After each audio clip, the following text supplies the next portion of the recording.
2023 ವಿಧಾನಸಭಾ ಚುನಾವಣೆಯ ಫಲಿತಾಂಶ ಹೊರಬಂದಿದೆ. ಇಡೀ ಕರ್ನಾಟಕ ರಾಜ್ಯ ಚಿಕ್ಕಬಳ್ಳಾಪುರ ಕ್ಷೇತ್ರದತ್ತ ಸಂಭ್ರಮದಿಂದ ಆಶ್ಚರ್ಯದಿಂದ ನೋಡ್ತಾ ಇದ್ದ ಸಂದರ್ಭ. ಬಯಾಲಜಿಯ ಉಪನ್ಯಾಸಕರೊಬ್ಬರು ಶಾಸಕರಾಗಿ ಗೆಲುವನ್ನು ಪಡೆದಂಥ ಸಂದರ್ಭ.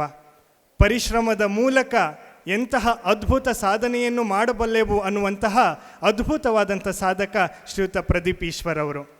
ಲೇಖಕರಾಗಿ, ಅಂಕಣಕಾರರಾಗಿ, ಶಿಕ್ಷಕರಾಗಿ, ಬರಹಗಾರರಾಗಿ, ರಾಜಕಾರಣಿಯಾಗಿ ತಮ್ಮದೇ ಛಾಪನ್ನು ಮೂಡಿಸಿರ್ತಕ್ಕಂತಹ ಅದ್ಭುತ ವ್ಯಕ್ತಿತ್ವ ಶ್ರೀಯುತ ಪ್ರದೀಪ್ ಈಶ್ವರ್ ಅವರು.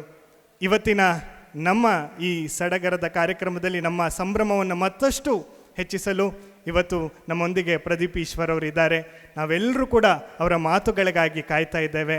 ಅವರು ತಮ್ಮ ದಿಕ್ಸೂಚಿ ಮಾತುಗಳನ್ನು ಆಡಬೇಕಾಗಿ ಅವರನ್ನು ವಿನಂತಿಸ್ತಾ ಇದ್ದೇವೆ.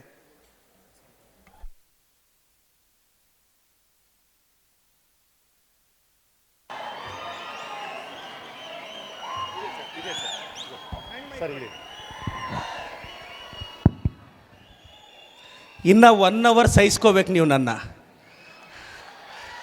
ವೇದಿಕೆಯಲ್ಲಿರೋ ಎಲ್ಲ ಗಣ್ಯ ವ್ಯಕ್ತಿಗಳಿಗೆ ನಮಸ್ಕರಿಸ್ತಾ, ಮಲೆನಾಡಿನ ಸೌಂದರ್ಯವನ್ನು ಅಕ್ಷರ ರೂಪಕ್ಕೆ ತಂದಂಥ ಕುವೆಂಪು ಅವರನ್ನ ಸ್ಮರಿಸ್ತಾ, ಕನ್ನಡದಲ್ಲಿ ಒಂದು ಮಾತಿದೆ, ಡಾಕ್ಟರ್ ಆಗಲು ಕೋರ್ಸ್ಗಳುಂಟಯ್ಯ, ಇಂಜಿನಿಯರ್ಗಳಾಗಲು ಕೋರ್ಸ್ಗಳುಂಟಯ್ಯ. ಡೈಲಾಗ್ ಮುಗಿಸ್ತೀನಿರೋ. ಡಾಕ್ಟರ್ ಆಗಲು ಕೋರ್ಸ್ಗಳುಂಟಯ್ಯ, ಟೀಚರ್ಗಳಾಗಲು ಕೋರ್ಸ್ಗಳುಂಟಯ್ಯ, ಇಂಜಿನಿಯರ್ಗಳಾಗಲು ಕೋರ್ಸ್ಗಳುಂಟಯ್ಯ. ಬುದ್ಧ, ಬಸವ, ಗಾಂಧಿ, ಕುವೆಂಪು ಆಗಲು ಯಾವ ಕೋರ್ಸ್ಗಳುಂಟಯ್ಯ? ನಿಮ್ಮೊಳಗಿರುವ ಫೋರ್ಸ್ ಬೇಕಯ್ಯ ಅಂತ. ಆ ಫೋರ್ಸ್ ಇದ್ರೇನೆ ಲೈಫಲ್ಲಿ ಏನಾದರೂ ಸಾಧಿಸೋಕ್ಕಾಗೋದು. ಭಾಳಷ್ಟು ಜನ ಸ್ಟೂಡೆಂಟ್ಸ್ ಅಂತಿರ್ತಾರೆ, ಸರ್ ನಾನು 10th ಕನ್ನಡ ಮೀಡಿಯಮ್ಮು, ನನಗೆ ಅಷ್ಟೇನು ಇಂಗ್ಲೀಷ್ ಬರಲ್ಲ. ಇಂಗ್ಲೀಷ್ ಕರೆಕ್ಟಾಗಿ ಬಂದರೆ ಕಂಪ್ನಿಯಲ್ಲಿ ಕೆಲಸ ಸಿಗುತ್ತೆ, ಬರಲಿಲ್ಲ ಅಂದರೆ ಕನ್ನಡ ಕರೆಕ್ಟಾಗಿ ಬಂದು ಕಂಪ್ನಿಗೆ ಓನರ್ ಆಗಿಬಿಡ್ತೀಯ ಮಗನೇ, ಹೇಳ್ತಾ ಇದ್ದೀನಿ. ಅದಕ್ಕೆ ಏನಾದರೂ ಸಪೋಸ್ ಲೈಫಲ್ಲಿ ಫೇಲ್ ಆದರೂ ಜಾಸ್ತಿ ತಲೆ ಕೆಡಿಸ್ಕೋಬೇಡ. ಹಾಗೆ ಅಂತ ಇವತ್ತಿಲ್ಲಿ ಗೋಲ್ಡ್ ಮೆಡಲ್ವರೆಗೂ ರೀಚ್ ಆಗಿರ್ತಕ್ಕಂಥ ಈ ಟಾಪರ್ಸ್ಗೆ ನಿಮ್ಮ ಜೋರು ಚಪ್ಪಾಳೆ.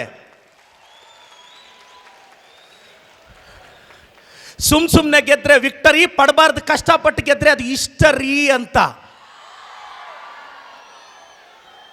10th ಒಬ್ಬ ಹುಡುಗ ಲೈಫಲ್ಲಿ ಏನಾದರೂ ಸಾಧಿಸಕ್ಕೆ ಹೋದರೆ ಓವರಾಗಿ ಥಿಂಕ್ ಮಾಡ್ತೀವಿ. ಒಬ್ಬನು ಬಸ್ಸಲ್ಲಿ 2 ಟಿಕೆಟ್ ತೊಗೊಂಡಿದ್ದಂತೆ ಕಂಡಕ್ಟರ್ ಕೇಳಿದ್ರಂತೆ, 2 ಟಿಕೆಟ್ ಯಾಕೆ ಹೋದರೆ? ಸರ್ 1 ಟಿಕೆಟ್ ಕಳೆದೋದ್ರೆ ಇನ್ನೊಂದು ಇರಲಿ ಅಂತ. 2 ಕಳೆದೋದ್ರೆ ಏನು ಮಾಡ್ತೀವಿ ಅಂದರೆ, ಬಸ್ ಪಾಸ್ ಇದೆ ಗೊತ್ತಾ ಅಂದಂತೆ. ಅಂದರೆ ಲೈಫಲ್ಲಿ ಏನಾದರೂ ಸಾಧಿಸಕ್ಕೆ ಹೋದಾಗ ಓವರಾಗಿ ಥಿಂಕ್ ಮಾಡಬಾರ್ದು, ಪ್ರಯತ್ನ ನಿಯತ್ತಾಗಿರಬೇಕು. ಒಂದು ಟ್ರೈನ್ ಹೋಗ್ತಾ ಇತ್ತಂತೆ, 2 ಹುಡುಗರು ತಾತ ಹೋಗ್ತಾ ಇದ್ದಾರೆ ಟ್ರೈನ್ ಹತ್ತಕ್ಕೆ. ಬೈ ಮಿಸ್ಟೇಕ್ ಟ್ರೈನ್ ಮಿಸ್ ಆಗಿದೆ, ಹುಡುಗರು ಟ್ರೈನ್ ಹತ್ತಿದ್ರೆ, ತಾತ ಟ್ರೈನ್ ಮಿಸ್ಸು. ಆವಾಗ ರೈಲ್ವೆ ಟಿ ಹೇಳಿದ್ರಂತೆ, ಸರ್ ಇನ್ನೊಂದು 1/2 ಅವರ್ಗೆ ಇನ್ನೊಂದು ರೈಲ್ ಬರುತ್ತೆ, ಹತ್ತಿಸ್ತೀನಿ ಅಂದರೆ. ಆವಾಗ ತಾತ ಹೇಳದ್ನಂತೆ, ನಾನು ಫೀಲ್ ಆಗ್ತಿರೋದು ನನ್ನ ಟ್ರೈನ್ ಮಿಸ್ ಆಯಿತು ಅಂತಲ್ಲ, ನನ್ನನ್ನು ಹತ್ಸಕ್ಕೆ ಬಂದು ಗಾಬರಿಯಲ್ಲಿ ಅವ್ರು ಹತ್ತು ಬಿಟ್ಟಿದ್ದಾರೆ ಅಂತ. ಲೈಫಲ್ಲಿ ಏನಾದರೂ ಸಾಧಿಸ್ಬೇಕು ಅಂದರೆ ಕ್ಲಾರಿಟಿ ಇರಬೇಕು. ಈ ಏಜಲ್ಲಾದರೂ ಕ್ಲಾರಿಟಿ ಇಟ್ಕೊಳ್ಳಿ, ಇಲ್ಲ ಲೈಫಲ್ಲಿ ಒಬ್ಬನ ಕ್ಲಾರಿಟಿ ಇರುತ್ತೆ, ಅವನಿಗೆ ನೀವು ದುಡಿಬೇಕಾಗುತ್ತೆ. ಇವಾಗಾದರೂ ಗೋಲ್ ಇಟ್ಕೊಳ್ಳಿ, ಇಲ್ಲ ಲೈಫಲ್ಲಿ ಒಬ್ಬನ ಗೋಲ್ ಇರುತ್ತೆ, ಆ ಗೋಲ್ಗೆ ನೀವು ದುಡಿಬೇಕಾಗುತ್ತೆ. ಜೀವನದಲ್ಲಿ ಲೈಫ್ ಒಂಥರ ಕ್ರಿಕೆಟ್ ಇದ್ದಂಗೆ ಮಗ, 11 ಜನ ಫ್ರೆಂಡ್ಸೇ. 11 ಜನ ಫ್ರೆಂಡ್ಸೇ. ಒಂದ್ಸಲ ನೀನು ಬ್ಯಾಟ್ ಹಿಡಿದ್ರೆ ಅಷ್ಟು ಜನ ನೀನು ಯಾವಾಗ ಔಟ್ ಆಗ್ತೀಯ ಅಂತಾನೆ ಕಾಯ್ತಾರೆ. ಇದೇ ಜೀವನ ಅಂದರೆ, ಇದೇ ಜೀವನ ಅಂದರೆ ಎಲ್ಲ ಫ್ರೆಂಡ್ಸೇ. ಲೈಫ್ ಒಂಥರ ಕಬಡ್ಡಿ ಇದ್ದಂಗೆ, ಕಬಡ್ಡಿ ಕಬಡ್ಡಿ ಕಬಡ್ಡಿ ಅಂದರೆ ಯಾರೂ ಟಚ್ ಮಾಡಲ್ಲ. ಒಂದ್ಸಲ ಗೆರೆ ಮುಟ್ಟು ಮಗ, ಎಲ್ಲರೂ ಅಟ್ ಎ ಟೈಮ್ ಬಂದು ಕಾಲೆಳೆದು ಬಿಸಾಕ್ತಾರೆ. ನಾನು ಹೇಳ್ತಾ ಇರ್ತೀನಿ, ಲೈಫಲ್ಲಿ ಗೆಲ್ಲಬೇಕು ಅಂದರೆ ಪ್ರದೀಪ್ ಈಶ್ವರ್ ಸಕ್ಸಸ್ ಸೀಕ್ರೆಟ್ ಏನು ಅಂದರೆ, ನಮ್ಮಪ್ಪ ಅಮ್ಮ ಒಳ್ಳೆತನ, ಅದು ನನ್ನನ್ನು ಗೆಲ್ಲಿಸಿದ್ದು. ನಿಮ್ಮಪ್ಪ ಅಮ್ಮ ಒಳ್ಳೆತನ ನಿಮ್ಮನ್ನೂ ಗೆಲ್ಲಿಸುತ್ತೆ. ಫ್ಯಾಮಿಲಿ ಅಂದರೆ ಏನು ಗೊತ್ತೇನೋ, FAMILY, father and mother I love you ಅಂತ. FAMILY, father and mother I love you ಅಂತ. ನಾನೆಲ್ಲ ಯಂಗ್ಸ್ಟರ್ಸ್ಗೂ ಒಂದು ಮಾತು ಹೇಳೋದು, youths are not useless but they are used less ಅಂತ. ಚೆನ್ನಾಗಿ ಓದಿ. ಲೈಫಲ್ಲಿ ಒಂದು 5 ವರ್ಷ 10 ವರ್ಷ ಕ್ಲಾರಿಟಿ ಇಟ್ಕೊಳ್ಳಿ. ಮನೆಯಲ್ಲಿ 1-1.5 ಲಕ್ಷ ಬಂಡವಾಳ ಹಾಕಿ ಬೈಕ್ ಕೊಡಿಸಿದ ತಕ್ಷಣ 120 ಹೋದರೆ ಆಗಲ್ಲ. ಸ್ಪೀಡ್ ಇರಬೇಕಾಗಿರೋದು ಮಗನೇ ಫೀಲ್ಡಲ್ಲಿ, ಎನ್ಫೀಲ್ಡಲ್ಲ, ಆವಾಗಲೇ ರಾಯಲ್ ಆಗಿರೋದು. ಬರೆಯೋ ಎಕ್ಸಾಮಲ್ಲಿ ಸ್ಪೀಡ್ ಇರಬೇಕು, ಬರೋ ರಿಸಲ್ಟ್ ಶೀಟಲ್ಲಿ ನಿಮ್ಮ ಸ್ಪೀಡ್ ಇರಬೇಕು. ಭಾಳಷ್ಟು ಜನ ಕೇಳ್ತಾರೆ, ಸರ್ ನಾನೇನೋ ಸಾಧಿಸ್ಬೇಕು ಅಂದ್ಕೊಂಡಿದ್ದೀನಿ, ಏನು ಮಾಡೋದು, ಕಷ್ಟಪಟ್ಟು ಓದಬೇಕು, ಇಷ್ಟಪಟ್ಟು ಓದಬೇಕು. ಹೆಂಗೆ ಓದಬೇಕು ಅಂದರೆ ಒಂದು ದಿನ ನಿನ್ನ ಮೊಬೈಲ್ ನಂಬರ್ ಬ್ಯಾಂಕ್ ಬ್ಯಾಲೆನ್ಸ್ ಆಗಿಬಿಡ್ಬೇಕು ನೋಡು. ನಿನ್ನ ಮೊಬೈಲ್ ನಂಬರ್ ಬ್ಯಾಂಕ್ ಬ್ಯಾಲೆನ್ಸ್ ಆಗಿಬಿಡ್ಬೇಕು. ಹೆಂಗೆ ಓದಬೇಕು ಅಂದರೆ ಹೂ ಆರ್ ಯು ಅಂದವರು ಹೌ ಆರ್ ಯು ಅನ್ಬೇಕು. ಹೆಂಗೆ ಓದಬೇಕು ಅಂದರೆ ನಿನ್ನ ಮುಖ ಕಂಡ್ರೆ ಆಗದೆ ಇರೋರು ನಿನ್ನ ರೆಸ್ಪೆಕ್ಟ್ ಮಾಡಬೇಕು. ನನ್ನ ಇಂಟೆನ್ಷನ್ ಏನು ಗೊತ್ತಾ ಬ್ರದರ್, ಲೈಫಲ್ಲಿ ಅಪ್ಪ ಅಮ್ಮಗಿಂತ ಗ್ರೇಟ್ ಯಾರೂ ಇಲ್ಲ. ಯಾರು ತಂದೆ ತಾಯಿನ ಜಾಸ್ತಿ ಪ್ರೀತಿಯಿಂದ ನೋಡ್ಕೊತಾರೋ, ಪ್ರೀತಿ ಮಾಡ್ತಾರೋ, ಆವ್ರೇಜ್ ಟ್ಯಾಲೆಂಟೆಡ್ ಆದರೂ ಪರವಾಗಿಲ್ಲ, ಲೈಫಲ್ಲಿ ಗೆದ್ದು ಬಿಡ್ತೀರ. ಕೆಲವ್ರು ಕೇಳ್ತಾರೆ, ಅಣ್ಣ ನಾನು ಎಕ್ಸಾಮ್ ಬರೆಯೋಕ್ಕೆ ಹೋದರೆ ಸೋತೋಗ್ತೀನಿ, ಭಯ ಆಗುತ್ತೆ, ಫೇಲ್ ಆಗುತ್ತೆ, ಏನು ಮಾಡೋದು ಅಂತ. ತಲೆ ಕೆಡಿಸ್ಕೋಬೇಡಿ, ಬಿ ಸ್ಟ್ರಾಂಗ್ ಇನಫ್. ಒಂದು ದೇವಸ್ಥಾನ ಬಾಗ್ಲಾಕಿರ್ತಾರೆ, ದೇವರು ಕಲ್ಲಿಂದ ಆಗಿರುತ್ತೆ, ನೆಲನೂ ಕಲ್ಲಿಂದ ಆಗಿರುತ್ತೆ. ಕೆಳಗಡೆ ಇರೋ ಕಲ್ಲು ದೇವ್ರ ಕಲ್ಲನ್ನ ಕೇಳುತ್ತೆ, ದೇವರೇ ಒನ್ಸ್ ಅಪಾನ್ ಎ ಟೈಮ್ ನೀನು ಕಲ್ಲು ನಾನು ಕಲ್ಲು, ಆದರೆ ಇವತ್ತು ನಿನ್ನ ಪೂಜೆ ಮಾಡ್ತಾರೆ, ನನ್ನ ಕಾಲಲ್ಲಿ ತುಳಿತಾರೆ ಯಾಕೆ ಅಂತ. ಆಗ ದೇವ್ರ ಕಲ್ಲು ಹೇಳ್ತಂತೆ ಕೆಳಗಡೆ ಇರೋ ಕಲ್ಲಿಗೆ, ಮಗನೇ ಅವತ್ತು ಶಿಲ್ಪಿ ಕೆತ್ತಕ್ಕೆ ಬಂದಾಗ ಒಂದೇಟಕ್ಕೆ ಪೀಸಾದೆ, ಎಷ್ಟೇಟ್ ತಿಂದಿದ್ರೆ ಇವತ್ತಿನ ರೇಂಜಿಗೆ ಬಂದಿರಬೇಕು ಅಂತ. No pain no gain. ಕರೆಕ್ಟಾಗಿ ಜೀವನದಲ್ಲಿ ಏನಾದರೂ ಅಚೀವ್ ಮಾಡಬೇಕು ಅಂದರೆ, ಇನ್ನು ಕೆಲವ್ರು ಹೇಳ್ತಾರೆ, ಸರ್ ಹೋಗಿ ಸರ್ ನಾನು ಹಣೆ ಬರದಲ್ಲಿ ಬರದೇ ಇಲ್ಲ. ಇನ್ನು ಕೆಲವರು ಸ್ಯೂಸೈಡ್ ಮಾಡ್ಕೊಂಡು ಸತ್ತೋಗ್ತಾರೆ. ಸ್ಯೂಸೈಡ್ ಮಾಡ್ಕೊಂಡು ಸತ್ತೋಗ್ಬೇಡ, ಮತ್ತೆ ಹುಟ್ಟಿದ್ರೆ LKG ಆಗ್ತಾರೆ, ಹೇಳ್ತಾ ಇದ್ದೀನಿ. ಇವಾಗಲೇ ಈ CBSE ICSE ಓದಕ್ಕಾಗ್ತಿಲ್ಲ ನಮ್ಮ ಕೈಯಲ್ಲಿ, ಮತ್ತೆ ಅಪ್ಪಿ ತಪ್ಪಿ ಹೋದ್ರೆ LKG ಓದಿಸ್ತಾರೆ. ಇವಾಗ 85 ತೆಗೆದ್ರೂ ಸ್ಕೂಲು ಕಾಲೇಜಲ್ಲಿ ಮರ್ಯಾದೆ ಸಿಗ್ತಿಲ್ಲ ನಮಗೆ. ಅದಕ್ಕೆ ಸತ್ತೋಗ್ಬೇಕು ಅಂದಾಗ ಬೇಡ ಬೇಡ ಬೇಡ, ಸತ್ತೋದ್ರೆ ಮತ್ತೆ ಹುಟ್ತೀವಿ, LKG ಆಗ್ತಾರೆ ಅಂತ ಡಿಸಿಷನ್ ತಗೋಬಾರ್ದು. Suicide is a permanent solution for a temporary problem. ಏನೋ ಸಾಧಿಸ್ಬೇಕು ಅಂತ ಪ್ರಯತ್ನ ಪಡ್ತೀವಿ ಮನೆಯಲ್ಲಿ, ಸರ್ ನಮ್ಮಪ್ಪ ಬಡವರು, ನಮ್ಮಮ್ಮ ಬಡವರು. If your father or mother is poor, it's not your mistake. If you become a poor father or mother, it's your mistake sir, it's your mistake. ನಿಮ್ಮ ಅಪ್ಪ ಅಮ್ಮ ಬಡವರಾದರೆ ತಪ್ಪಿಲ್ಲ, ಬಟ್ ನೀನು ನಿನ್ನ ಮಕ್ಕಳಿಗೆ ಬಡ ತಂದೆ ಅಥವಾ ಬಡ ತಾಯಿ ಆಗಬೇಡ. ಲೈಫಲ್ಲಿ ಹಣೆ ಬರನೆಲ್ಲ ಬ್ಲೇಮ್ ಮಾಡಬೇಡ. ಇನ್ನು ಕೆಲವರು ಸೂಸೈಡ್ ಮಾಡ್ಕೊಳ್ಳೋವಾಗ ಡೆತ್ ನೋಟಲ್ಲಿ ಅಲ್ಲಿ ಇಲ್ಲಿ ನೋಡ್ತಾ ಇರ್ತೀನಿ, ಮರ್ಯಾದೆ ಹೋಯ್ತು, ರೆಸ್ಪೆಕ್ಟ್ ಹೋಯ್ತು, ಮರ್ಯಾದೆ ಹೋಯ್ತು. ಮರ್ಯಾದೆ ಇದೆ ಅಂತ ಯಾರು ಹೇಳಿದವ್ರು ನಿಮಗೆ? ಮೈ ಡಿಯರ್ ಯಂಗ್ಸ್ಟರ್ಸ್, ಈ ಕಳೆದ 18-20 ವರ್ಷದಲ್ಲಿ ಯಾರಾದರೂ ಒಂದೇ ಒಂದು ಸಲ ಜಸ್ಟ್ ರಿಮೈಂಡ್ ಒಂದು ಸಲ ಕೂರಿಸ್ಕೊಂಡು ನಿಮಗೆ ಮರ್ಯಾದೆ ಇದೆ ಅಂತ ಹೇಳಿದಾರಾ? ಇಲ್ಲದೆ ಇರೋದನ್ನು ಯಾಕಿದೆ ಅಂದ್ಕೊಂಡಿದ್ದೀರಾ? ಇಲ್ಲದೆ ಇರೋದನ್ನು ಯಾಕೆ ಹೋಗಿದೆ ಅನ್ಕೊತಾ ಇದ್ದೀರಾ? ಅದಕ್ಕೆ ಗಟ್ಸ್ ಇರಬೇಕು. ನಾನು ಕರ್ನಾಟಕದ ಎಲ್ಲ ಮಿಡಿಲ್ ಕ್ಲಾಸ್ ಹುಡುಗರಿಗೆ, ವಿಶೇಷವಾಗಿ ಕನ್ನಡ ಮೀಡಿಯಂ ಆವ್ರೇಜ್ ಬ್ಯಾಕ್ಗ್ರೌಂಡ್ ಬಂದಿರತಕ್ಕಂಥ ಪ್ರತಿಯೊಬ್ಬರಿಗೂ ನಾನು ರಿಕ್ವೆಸ್ಟ್ ಮಾಡೋದು ಇಷ್ಟೇ, ನಿನಗೇನು ಅನಿಸುತ್ತೋ ಒಂದು 5 ವರ್ಷ 10 ವರ್ಷ ಕ್ಲಾರಿಟಿಯಾಗಿ ಡಿಸಿಷನ್ ತಗೋ. ನಿಮ್ಮ ಅಪ್ಪ ಅಮ್ಮನ ಕಡಿಮೆ ಹರ್ಟ್ ಮಾಡು. ನೋಡೋ, ಭಾಳಷ್ಟು ಜನ ಹುಡುಗರಿಗೆ ಹೇಳ್ತಿರ್ತೀನಿ, ನೀನು ಇಷ್ಟಪಟ್ಟು ಹುಡುಗಿ ಗ್ರೇಟ್ ಅಲ್ಲ ಅಂತ ಹೇಳ್ತಿಲ್ಲ, ನಿಮ್ಮ ಅಮ್ಮ ಅಷ್ಟು ಗ್ರೇಟ್ ಅಲ್ಲ ಅಂತ ಹೇಳ್ತಾ ಇದ್ದೀನಿ. ನೀವು ಇಷ್ಟಪಟ್ಟು ಹುಡುಗ ಒಳ್ಳೆಯವನಲ್ಲ ಅಂತ ನಾನು ಹೇಳ್ತಾ ಇಲ್ಲ, ಬಟ್ ನಿಮ್ಮ ಅಪ್ಪ ಅಷ್ಟು ಜೆಂಟ್ಲ್ಮ್ಯಾನ್ ಆಗಕ್ಕೆ ಸಾಧ್ಯ ಇಲ್ಲ ಅಂತ ಹೇಳ್ತಾ ಇದ್ದೀನಿ. ಒಬ್ಬ ಹುಡುಗನ್ನ ಕಡಿಮೆ ಹರ್ಟ್ ಮಾಡೋ ಯಂಗ್ಸು ಅಂದರೆ ಅದು ತಾಯಿ, ಒಬ್ಬ ಹುಡುಗಿನ ಕಡಿಮೆ ಹರ್ಟ್ ಮಾಡೋ ಜೆಂಟ್ಲ್ಮ್ಯಾನ್ ಅಂದರೆ ಅದು ಅಪ್ಪ ಮಾತ್ರನೇ. ಭಾಳಷ್ಟು ಜನಕ್ಕೆ ಗೊತ್ತಾಗಲ್ಲ. ಲೈಫಲ್ಲಿ ಏನಾದರೂ ಅಚೀವ್ ಮಾಡಬೇಕು ಅಂತ ಅಂದ್ಕೊಂಡಾಗ, ಈಗ ಈ ಸ್ಟೇಜಲ್ಲಿ ಒಂದು 2 ವರ್ಷನೋ 3 ವರ್ಷನೋ ಒಂದು 5 ವರ್ಷನೋ ಕಾನ್ಸಂಟ್ರೇಟ್ ಮಾಡಿ ಓದ್ಬಿಡಿ, ತಲೆ ಕೆಡಿಸ್ಕೋಬೇಡಿ. ಒಂದು ಸಮಸ್ಯೆ ಆದರೆ ಫೇಸ್ ಮಾಡಿ. ನನ್ನನ್ನು ಯಾರೋ ಕೇಳಿದ್ರು, ಪ್ರದೀಪ್ ನೀನು ಜಾಸ್ತಿ ಮಾತಾಡ್ತೀಯ ಅಂತ. ನಾನು ಹೇಳಿದೆ, ನೀನು ಕಡಿಮೆ ಮಾತಾಡ್ತೀಯ, ಏನು ಕಡ್ದು ಕಟ್ಟೆ ಹಾಕಿದ್ಯಾ ಹೇಳು ಅಂತ. This is the way we should face the life. ಭಾಳಷ್ಟು ಜನ ಏನು ಗೊತ್ತಾ, ಬೆಳಿಬೇಕಂತೆ ಆಸೆ ಇರುತ್ತೆ. ನಿಮ್ಮೂರಲ್ಲಿ ಯಾರಾದರೂ ಒಂದು 4 ಜನ ಬೇಜಾರು ಮಾಡ್ಕೊಂಡ್ಬಿಟ್ರೆ ಫೀಲ್ ಆಗೋದು, ಅಯ್ಯೋ ಅವ್ರೇನು ಅಂದ್ಕೊಂಡ್ರು, ಇವ್ರೇನು ಅಂದ್ಕೊಂಡ್ರು. ನಿನ್ನ ಈ ಪ್ರಪಂಚದಲ್ಲಿ ಇಷ್ಟಪಡೋದು ಒಬ್ಬನೇ, ನಿನ್ನ ಈ ಪ್ರಪಂಚದಲ್ಲಿ 100% ಹೇಟ್ ಮಾಡೋದು ಒಬ್ಬನೇ. ಹೋಗಿ ನಿನ್ನ ಮನೇಲಿ ಮಿರರ್ ನೋಡ್ಕೋ, ಅದರಲ್ಲಿ ಒಬ್ಬ ಇದ್ದಾನೆ, ಅವ್ನು ನಿನ್ನನ್ನು ಇಷ್ಟಪಟ್ಟಂಗೆ ಯಾರೂ ಇಷ್ಟಪಡಲ್ಲ, ಅವ್ನು ನಿನ್ನನ್ನು ದ್ವೇಷದಂಗೆ ಯಾರೂ ದ್ವೇಷಲ್ಲ. ಇದೇ ಅಲ್ಟಿಮೇಟ್ ರಿಯಾಲಿಟಿ. ಇದನ್ನು ಯಂಗೇಜಲ್ಲಿ ಅರ್ಥ ಮಾಡ್ಕೊಂಡ್ಬಿಡ್ಬೇಕು. ಯಂಗೇಜಲ್ಲಿ ಅರ್ಥ, ಸರ್ ಹಂಗಾದರೆ ನಾನು 10th ಆವ್ರೇಜ್ ಸ್ಟೂಡೆಂಟು, ನಾನೀಗ ಸ್ಟೇಟ್ ಟಾಪರ್ ಆಗ್ತೀನ ಸರ್ ಅಂದರೆ, ಶೇಕ್ಸ್ಪಿಯರ್ ಯಾವತ್ತು ಇಂಗ್ಲೀಷಲ್ಲಿ MA ಮಾಡಲಿಲ್ಲ, ಇವತ್ತು ಯಾರೂ ಶೇಕ್ಸ್ಪಿಯರ್ನ ಓದ್ದೆ ಇಂಗ್ಲೀಷಲ್ಲಿ MA ಮಾಡೋಕ್ಕಾಗಲ್ಲ. ಏನಾಗಿದೆ ಅಂತಲ್ಲ, ಏನು ಮಾಡ್ತೀವಿ ಅನ್ನೋದೇ ಮ್ಯಾಟ್ರು. ನಂದೊಂದು ಡೈಲಾಗು ಸಾಂಗ್ ಕೂಡ ಆಯಿತು, ಮಮ್ಮಿ ಫೇಶ್ ಮಮ್ಮಿ ಫೇಶ್. ನದಿಯಲ್ಲಿ 2 ಮೀನಿರುತ್ತೆ, ಮಗು ಮೀನು ಮಮ್ಮಿ ಫಿಶ್ನ ಕೇಳುತ್ತೆ, mummy fish mummy fish mummy fish. ನಾವೆಲ್ಲ ಯಾಕೆ ಫಿಶ್ಗಳು ನೀರಲ್ಲಿದ್ದೀವಿ ಅಂದರೆ ಆ ಭೂಮಿಯಲ್ಲೆಲ್ಲ ಸೆಲ್ಫಿಶ್ಗಳಿದ್ದಾವೆ ಕಣೋ ಅಂತ. ಭಾಳ ಜನಕ್ಕೆ ನಾನು ಹೇಳೋದಿಷ್ಟೇ, ನಾನು ಲೈಫಲ್ಲಿ ಒಂದು ತೀರ್ಮಾನ ತೊಗೊಂಡಿದ್ದೆ, ನಾನು ಬಿಗ್ ಬಾಸ್ಗೆ ಹೋಗೋವರೆಗೂ ಬಿಗ್ ಬಾಸ್ ನೋಡಬಾರ್ದು ಅಂತ. ಮೊನ್ನೆ ಹೋಗಿ ಬಂದೆ. ನಾನು ಓಪನಿಂಗ್ ಡೇ ನಾನೇ ಗೆಸ್ಟು. ನಾನು 17-18 ವರ್ಷದ ಹಿಂದೆ ನನ್ನ ತಂದೆ ತಾಯಿ ಸರ್ಕಾರಿ ಆಸ್ಪತ್ರೆಯಲ್ಲಿ ನೆರೆಯ ಆಂಧ್ರ ಪ್ರದೇಶದಲ್ಲಿ ಸೂಕ್ತ ಸಮಯಕ್ಕೆ ಚಿಕಿತ್ಸೆ ಸಿಗದೆ ತೀರ್ಕೊಂಡಾಗ ಈ ಪ್ರಪಂಚ ಬಿಟ್ಟು ಖಾಲಿ ಜೇಬು, ಒಡೆದ ಹೃದಯ, ಖಾಲಿ ಹೊಟ್ಟೆಯಲ್ಲಿ ಬೆಂಗಳೂರಿಗೆ ಬಂದಾಗ ಸಾವಿರಾರು ಜನ ಬೆಂಗಳೂರಿಗೆ ಬಂದು ಸೋತೋಗ್ಬಿಟ್ಟು ಲಗೇಜ್ ಎತ್ಕೊಂಡು ವಾಪಸ್ ಬರ್ತಾರೆ. ಆದರೆ ನನ್ನಂಥ ಹುಡುಗರು ಯಾರು ಬೈದರು, ಟ್ರಾಲ್ ಮಾಡಿದ್ರು. ಇನ್ನೊಂದು ಹೇಳ್ತೀನಿ, ನಾನು ಕರ್ನಾಟಕದ ಟ್ರಾಲ್ ಪೇಜಸ್ ಕ್ರಶ್ಶಾ. ಟ್ರಾಲ್ ಪೇಜಸ್ ಕರ್ನಾಟಕದಲ್ಲಿ ನನ್ನಷ್ಟು ಯಾರನ್ನೂ ಇಷ್ಟಪಡಲ್ಲ ಅವರು. And I am very happy for that. ಯಾಕೆ ಅಂದರೆ ಮೊದಲು ನಮ್ಮೂರು ಗಲ್ಲಿಯಲ್ಲೇ ನಾನು ಯಾರು ಅಂತ ಗೊತ್ತಿರಲಿಲ್ಲ. ಇವತ್ತು ಗೂಗಲಲ್ಲಿ ನನಗೊಂದು 500-600 ಪೇಜ್ ಇದೆ, ಸಾಕಿಷ್ಟೇ. ಸಾಧನೆ ಅಂದರೆ ನಿನ್ನ ಬಗ್ಗೆ ನೀನು ಮಾತಾಡೋದಲ್ಲ, ನಿನ್ನ ಬಗ್ಗೆ ಕರ್ನಾಟಕ ಮಾತಾಡೋದು. ನಾನು ಹೇಳೋದಿಷ್ಟೇ, ಇಲ್ಲಿರೋ ಎಲ್ಲ ಯಂಗ್ಸ್ಟರ್ಸ್ಗೆ, ಸ್ಪೆಷಲಿ ತಂದೆ ತಾಯಿಗೆ, ನಿಮ್ಮ ಮನೆ ದೊಡ್ಡ ಮಗನಾಗ ಒಂದು ಅಡ್ವೈಸ್ ಕೊಡ್ತೀನಿ ಸರ್. ನಿಮಗೆ ಮದುವೆ ಆಗಿ ಒಂದಿಬ್ಬರು ಮಕ್ಕಳಾದಾಗ ನೀವೇನು ಯೋಚನೆ ಮಾಡಿದ್ರಿ ಸರ್? ನಿಮ್ಮ ಮಗನ ಫ್ಯೂಚರ್, ನಿಮ್ಮ ಮಗಳ ಫ್ಯೂಚರ್, ಅವ್ರ ಎಜುಕೇಷನ್, ಅವ್ರ ಸೇವಿಂಗ್ಸ್, ಗ್ರ್ಯಾಂಡಾಗಿ ಮದುವೆ ಮಾಡಬೇಕು, ಒಳ್ಳೆ ಕಡೆ ಕೊಟ್ಟು ಮದುವೆ ಮಾಡಬೇಕು.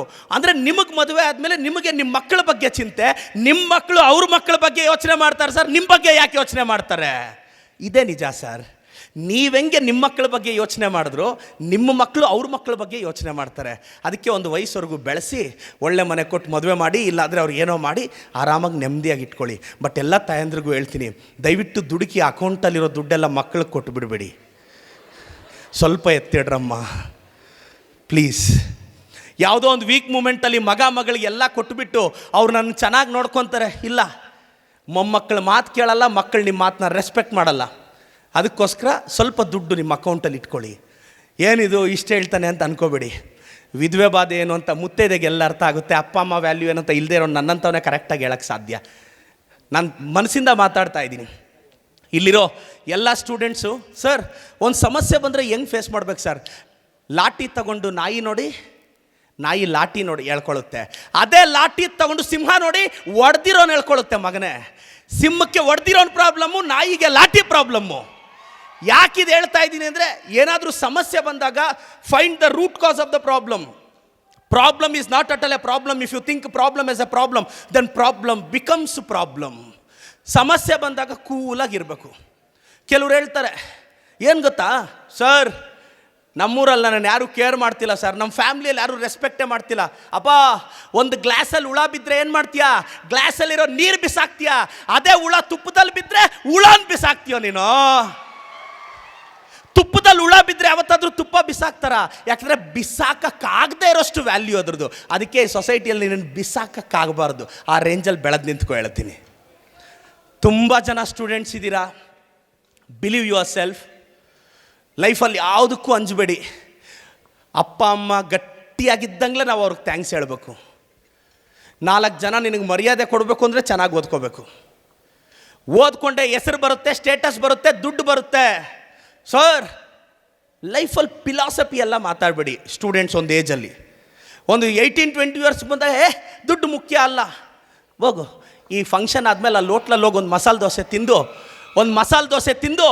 ಅವ್ರಿಗೆ ಹೇಳು, ಮಸಾಲೆ ದೋಸೆ ತಿಂದಮೇಲೆ, sir I am 10th state topper, 30 ರೂಪಾಯಿ ಕೊಡೋ ಅಂತಾರೆ. ಸರ್ ನಾನು PUC all India topper, 30 rupees, Google ಪೇನಾ ಫೋನ್ಪೇನಾ ಅಂತಾರೆ. ಕರೆನ್ಸಿಗೂ ತನ್ನದೇ ಆದ ವ್ಯಾಲ್ಯೂ ಇರುತ್ತೆ, ಅದು ಭಾಳ ಮುಖ್ಯ, ನೆನ್ಪಿಟ್ಕೋ. ನಾನು ಹೇಳೋದಿಷ್ಟೇ, ನಿಮ್ಮ ಅಪ್ಪ ಅಮ್ಮ, ನಿನ್ನ ಫ್ಯೂಚರ್ ಇದು ಅಲ್ಟಿಮೇಟ್. ನೀನೇನಾದರೂ ಆಗ್ತೀಯ ಅಂದರೆ ಲೈಫಲ್ಲಿ ರಿಸ್ಕ್ ಮಾಡು, ಬಟ್ ಇನ್ನೊಬ್ಬರಿಗೋಸ್ಕರ ಯಾವತ್ತೂ ರಿಸ್ಕ್ ಮಾಡಬೇಡ. The greatest risk in life not taking risk at this point of time. ಇವಾಗ ರಿಸ್ಕ್ ತಗೊಳ್ಳದೆ ಇಲ್ಲದೆ ಇರೋದೇ ದೊಡ್ಡ ರಿಸ್ಕ್ ಆಗಿಬಿಡುತ್ತೆ. ನಾನು ಹೇಳ್ತಾ ಇರ್ತೀನಿ, ನನ್ನ ಬಂದು ಕೇಳ್ತಾರೆ, ಸರ್ ನಾನು ಡಾಕ್ಟರ್ ಆಗಬೇಕು ಅಂತ, MBBS ಮಾ ಬಾಪ್ ಕಾ ಬಡಾ ಸಪ್ನಾ ಅಂತ, MBBS ಮೇರಾ ಬಾಯ್ ಅವ್ರ ಬಹನೋಂ ಕಾ ಬಡಾ ಸಪ್ನಾ ಅಂತ. ಅಪ್ಪ ಅಮ್ಮ ಇಲ್ದಾರ ಹುಡುಗ ಬ್ಯಾಕ್ಗ್ರೌಂಡ್ ಇಲ್ದೇ ಇರೋ ಹುಡುಗ, ಖಾಲಿ ಜೇಬಲ್ ಬೆಂಗಳೂರಿಗೆ ಬಂದಂಥ ಹುಡುಗ. ನಮ್ಮಂಥ ಹುಡುಗರೇ ವಿಧಾನಸೌಧದಲ್ಲಿ ಒಂದು ಚೇರ್ ಗಿಟ್ಸ್ಕೊಂಡಿದ್ದೀವಿ ಅಂದರೆ ಅಟ್ಲೀಸ್ಟ್ ನೀನು ಡಿಸ್ಟ್ರಿಕ್ಟ್ ಟಾಪರ್ ಆಗೋಕ್ಕಾಗಲ್ವಾ, ಸ್ಟೇಟ್ ಟಾಪರ್ ಆಗೋಕ್ಕಾಗಲ್ವಾ ಸರ್? ಹಂಗಾದರೆ ನೆಕ್ಸ್ಟ್ 10 years ನಮ್ಮ ಟಾರ್ಗೆಟ್ ಏನು? 10 ವರ್ಷ ನಿನ್ನ ಬಗ್ಗೆ ಯಾರು ಏನು ಅಂದ್ಕೊಂಡ್ರು ಕಿವಿಗೆ ಹಾಕ್ಕೋಬಾರ್ದು. ಭಾಳಷ್ಟು ಜನ ಏನು ಗೊತ್ತಾ, ಯಾರಾದರೂ ನನ್ನನ್ನು ಮೊನ್ನೆ ಒಬ್ಬರು ಬಂದು ಉತ್ತರ ಕರ್ನಾಟಕದ ಹುಡುಗ ಕೇಳ್ದ, ಸರ್ ನಾನು ಸಕ್ಸಸ್ ಆಗಬೇಕು ಅಂತಿದ್ದೀನಿ, ನಿಮ್ಮ ಥರ ಏನೋ ಸಾಧಿಸ್ಬೇಕು ಅಂತಿದ್ದೀನಿ ಅಂತ. ನಾನು ಆ ಹುಡುಗನಿಗೆ ನನ್ನ ಲೈಫಲ್ಲಿ ಬಿದ್ದಿರೋ ಕಷ್ಟಗಳೆಲ್ಲ ತೋರಿಸ್ದಾಗ ಅವ್ನು ಹೇಳ್ದ, ಸರ್ ಹಿಂಗೆಲ್ಲ ಹೆಂಗೆ ಬರೋಕ್ಕಾಗುತ್ತೆ ಜೀವನದಲ್ಲಿ ಮೇಲೆ ಅಂತ. ನೋಡಪ್ಪ, ಬೈದರೆ ಬೈಸ್ಕೋಬೇಕು, ನಿನ್ನನ್ನು ಯಾರೂ ತಲೆ ಮೇಲೆ ಇಟ್ಕೊಂಡು ಯಾರೂ ಹೊಗಳಲ್ಲ. ಬೈಯೋದಾದರೆ ಈಸಿಯಾಗಿ ಬೈದು ಹೊಲ್ಟೋಗ್ತಾರೆ. ಅದಕ್ಕೆ ನೆಕ್ಸ್ಟ್ 10 years ನೀನು ಅಂದ್ಕೊಂಡಿದ್ದು ಸಾಧಿಸೋರ್ಗೂ ತಲೆಗೆಡ್ಸ್ಕೋಬೇಡ. ಎರಡನೇದು, ಸ್ವಲ್ಪ ಡಿಸ್ಟರ್ಬೆನ್ಸಿಂದ ಒಂದು 4-5 ವರ್ಷ ದೂರ ಇರಿ. ದೇವರ ಹಣೆಗೂ ಹೇಳ್ತೀನಿ, ಈ ಏಜಲ್ಲಿ ನಿಮ್ಮ ಥಾಟ್ಸ್ ಬೇರೆ ಥರ ಇರುತ್ತೆ. ಭಾಳಷ್ಟು ಜನ ಹುಡುಗರಿಗೆ ಏನೊಂದು ಕಾಲೇಜಿಗೆ ಬಂದಿದ್ದ ತಕ್ಷಣ ನಾನು ಅಂದ್ಕೊಂಡ್ರೆ ಎಷ್ಟು ಬೇಕಾದರೂ ದುಡ್ಡು ಮಾಡ್ತೀನಿ, ನಾನು ಅಂದ್ಕೊಂಡ್ರೆ ಮದುವೆ ಆಗ ಕ್ಯೂವಲ್ಲಿ ನೀನು ಕ್ಯೂವಲ್ಲಿ ನಿಂತ್ಕೊಂಡ್ರು ಹುಡುಗಿನ ಕೊಡಲ್ಲ ಮಗನೇ, ಬರೆದಿಟ್ಕೊ. ನಿನ್ನ ಆಧಾರ್ ಕಾರ್ಡ್ ಕೊಟ್ಟರೆ ಯಾರೂ ಮದುವೆನೇ ಆಗಲ್ಲ. ನಿನ್ನ ಅಸಲು ಆಧಾರ್ ಕಾರ್ಡ್ ಏನಾದರೂ ಕೊಟ್ಟರೆ ಮದುವೆ ಫಿಕ್ಸೇ ಆಗಲ್ಲ, ಹೋಗ್ಬಿಡುತ್ತೆ ಮದುವೆ ಹಾಳಾಗಿ. ಯಾಕೆ ಅಂದರೆ ಎಲ್ಲ ಅಸಂಪ್ಷನ್ಸಲ್ಲಿ ಬದುಕ್ತಿರ್ತೀವಿ. ಸೊಸೈಟಿ ಯೋಚನೆ ಮಾಡ್ತಾ ಇರೋದೇ ಬೇರೆ, ನೀವು ಅರ್ಥ ಮಾಡ್ಕೊಂಡಿರೋದೇ ಬೇರೆ. ಒಂದು ಹುಡುಗಿನ ಒಂದು ಶ್ರೀಮಂತರ ಮನೆಗೆ ಕೊಟ್ಟರೆ ಊರಲ್ಲಿರೋರು ಏನು ಮಾತಾಡ್ತಾರೆ? ಅಪ್ಪೋ ಒಳ್ಳೆ ಮನೆಗೆ ಹುಡುಗಿ ಓದ್ಲು ಅಂದರೆ ಬಂಗ್ಲೆ, ಬಾಡಿಗೆ, ಜಮೀನು, ಕಾರೆ ತಾನೆ ಒಳ್ಳೆ ಮನೆ ಅಂದರೆ. ಪಾಪ ಒಳ್ಳೆ ಜೆಂಟ್ಲ್ಮ್ಯಾನ್ ಅಂತ ಹುಡುಗ ಬಡವ್ರ ಕುಟುಂಬದಲ್ಲಿ ಇರ್ತಾನೆ, ಗುಡಿಸ್ಲಲ್ಲಿ ಇರ್ತಾನೆ. ಅವನು ಕೊಟ್ಟರೆ ಊರವರೆಲ್ಲ ಅವಳ ಲೈಫ್ ಹಾಳು ಮಾಡಿಬಿಟ್ರು. ಅವ್ರ ಮನೆಯವರು ಏನಿದೆ ಅಂತ ಕೊಟ್ಟರು ಅಂದರೆ ಏನಿದೆ ಅಂದರೆ ಒಳ್ಳೆತನ ಅಲ್ಲ ಅಲ್ವಾ? ಮನೆ, ಜಮೀನು, ಕಾರು, ಬಂಗ್ಲೆನೇ ಅಲ್ವಾ? ಸೊಸೈಟಿ ಹಂಗೆ ನೋಡ್ತಾ ಇದೆ, ನೀವು ಇನ್ನೊಂದು ಥರ ಯೋಚನೆ ಮಾಡ್ತಿದ್ದೀರಾ. ನೀವು ಕರೆಕ್ಟಾಗಿ ಅರ್ಥ ಮಾಡ್ಕೋಬೇಕು ಲೈಫ್ನ. ಬದುಕು ಬದಲಾಗಿದೆ ಬ್ರದರ್. ಒಂದು ಕಂಪ್ನಿನ ಮಾರಿದಾಗ ಆತನಿಗೆ 1000 ಕೋಟಿ ರೂಪಾಯಿ ಬಂತು. ಆ 1000 ಕೋಟಿನ ಎತ್ಕೊಂಡೋಗಿ ಇನ್ವೆಸ್ಟ್ ಮಾಡಿ ಬಾಡಿಗೆ ಮನೆಯಲ್ಲಿದ್ದ. ಜನ ಎಲ್ಲ ಅಂದರು, ಇವನೇನೋ 1000 ಕೋಟಿ ಬಂದರು ಒಂದು ಮನೆ ತೊಗೊಂಡಿಲ್ಲ, ಕಾರ್ ತೊಗೊಂಡಿಲ್ಲ ಅಂದರು. ಅವನು ಅದೇ 1000 ಕೋಟಿನ ಇನ್ವೆಸ್ಟ್ ಮಾಡಿ ಇವತ್ತು 1,40,000 ಕೋಟಿ ಕಂಪ್ನಿಯ ಒಡೆಯ ಎಲನ್ ಮಸ್ಕಾಗಿ ಆಚೆ ಬರ್ತಾನೆ. ಆವತ್ತು ಅವ್ನು 1000 ಕೋಟಿ ಬಂದಾಗ ಒಂದು 500 ಕೋಟಿ FD, ಒಂದು 100 ಕೋಟಿ ಲ್ಯಾಂಡು, ಒಂದು 100 ಕೋಟಿ ಆಸ್ತಿ ಅಂದಿದ್ರೆ ಎಲ್ಲಿಗೆ ಹೋಗ್ತಿದ್ದ? ದೊಡ್ಡವರಾಗುವುದು ಅವರ ದೊಡ್ಡಸ್ತಿಕೆಯಿಂದಲ್ಲ, ಅವರು ಯೋಚನೆ ಮಾಡುವ ರೀತಿಯಿಂದ ಅಂತ. 6ನೇ ಕ್ಲಾಸಲ್ಲಿ ದಡ್ಡ ಅಂತ ಆಚೆ ಹಾಕ್ಸ್ಕೊಂಡಂತ ಆಲ್ಬರ್ಟ್ ಐನ್ಸ್ಟೈನ್ ಜಗತ್ತಿನ ಮೇಧಾವಿ ಆಗ್ತಾರೆ. 4ನೇ ಕ್ಲಾಸ್ ಡಿಸ್ಕಂಟಿನ್ಯೂ ಮುತ್ತುರಾಜ್, ಕನ್ನಡಿಗರ ಆರಾಧ್ಯ ದೈವ ಡಾಕ್ಟರ್ ರಾಜ್ಕುಮಾರ್ ಆಗ್ತಾರೆ. ಅಲ್ಲೆಲ್ಲೋ ತಿರುಪತಿಯಲ್ಲಿ ಒಂದು ಸಣ್ಣ ಹಳ್ಳಿಯಲ್ಲಿ ಬೆಳೆದಂಥ Sridevi first Indian female super star ಆಗ್ತಾರೆ. ನಮ್ಮ ಕನ್ನಡದ ಹುಡುಗ ತಮಿಳ್ನಾಡಿಗೆ ಹೋಗಿ ಆ ಚೆನ್ನೈನ ರಸ್ತೆಗಳಲ್ಲಿ ಕಷ್ಟ ನೋಡಿ ತಮಿಳ್ಕ ತಲೈವ ಸೂಪರ್ ಸ್ಟಾರ್ ರಜನಿಕಾಂತ್ ಆಗ್ತಾರೆ. ಇವರೆಲ್ಲ ವಿಲ್ ಪವರಿಂದ ತಾನೇ ಅಲ್ಲಿಗೋಗಿದ್ದು.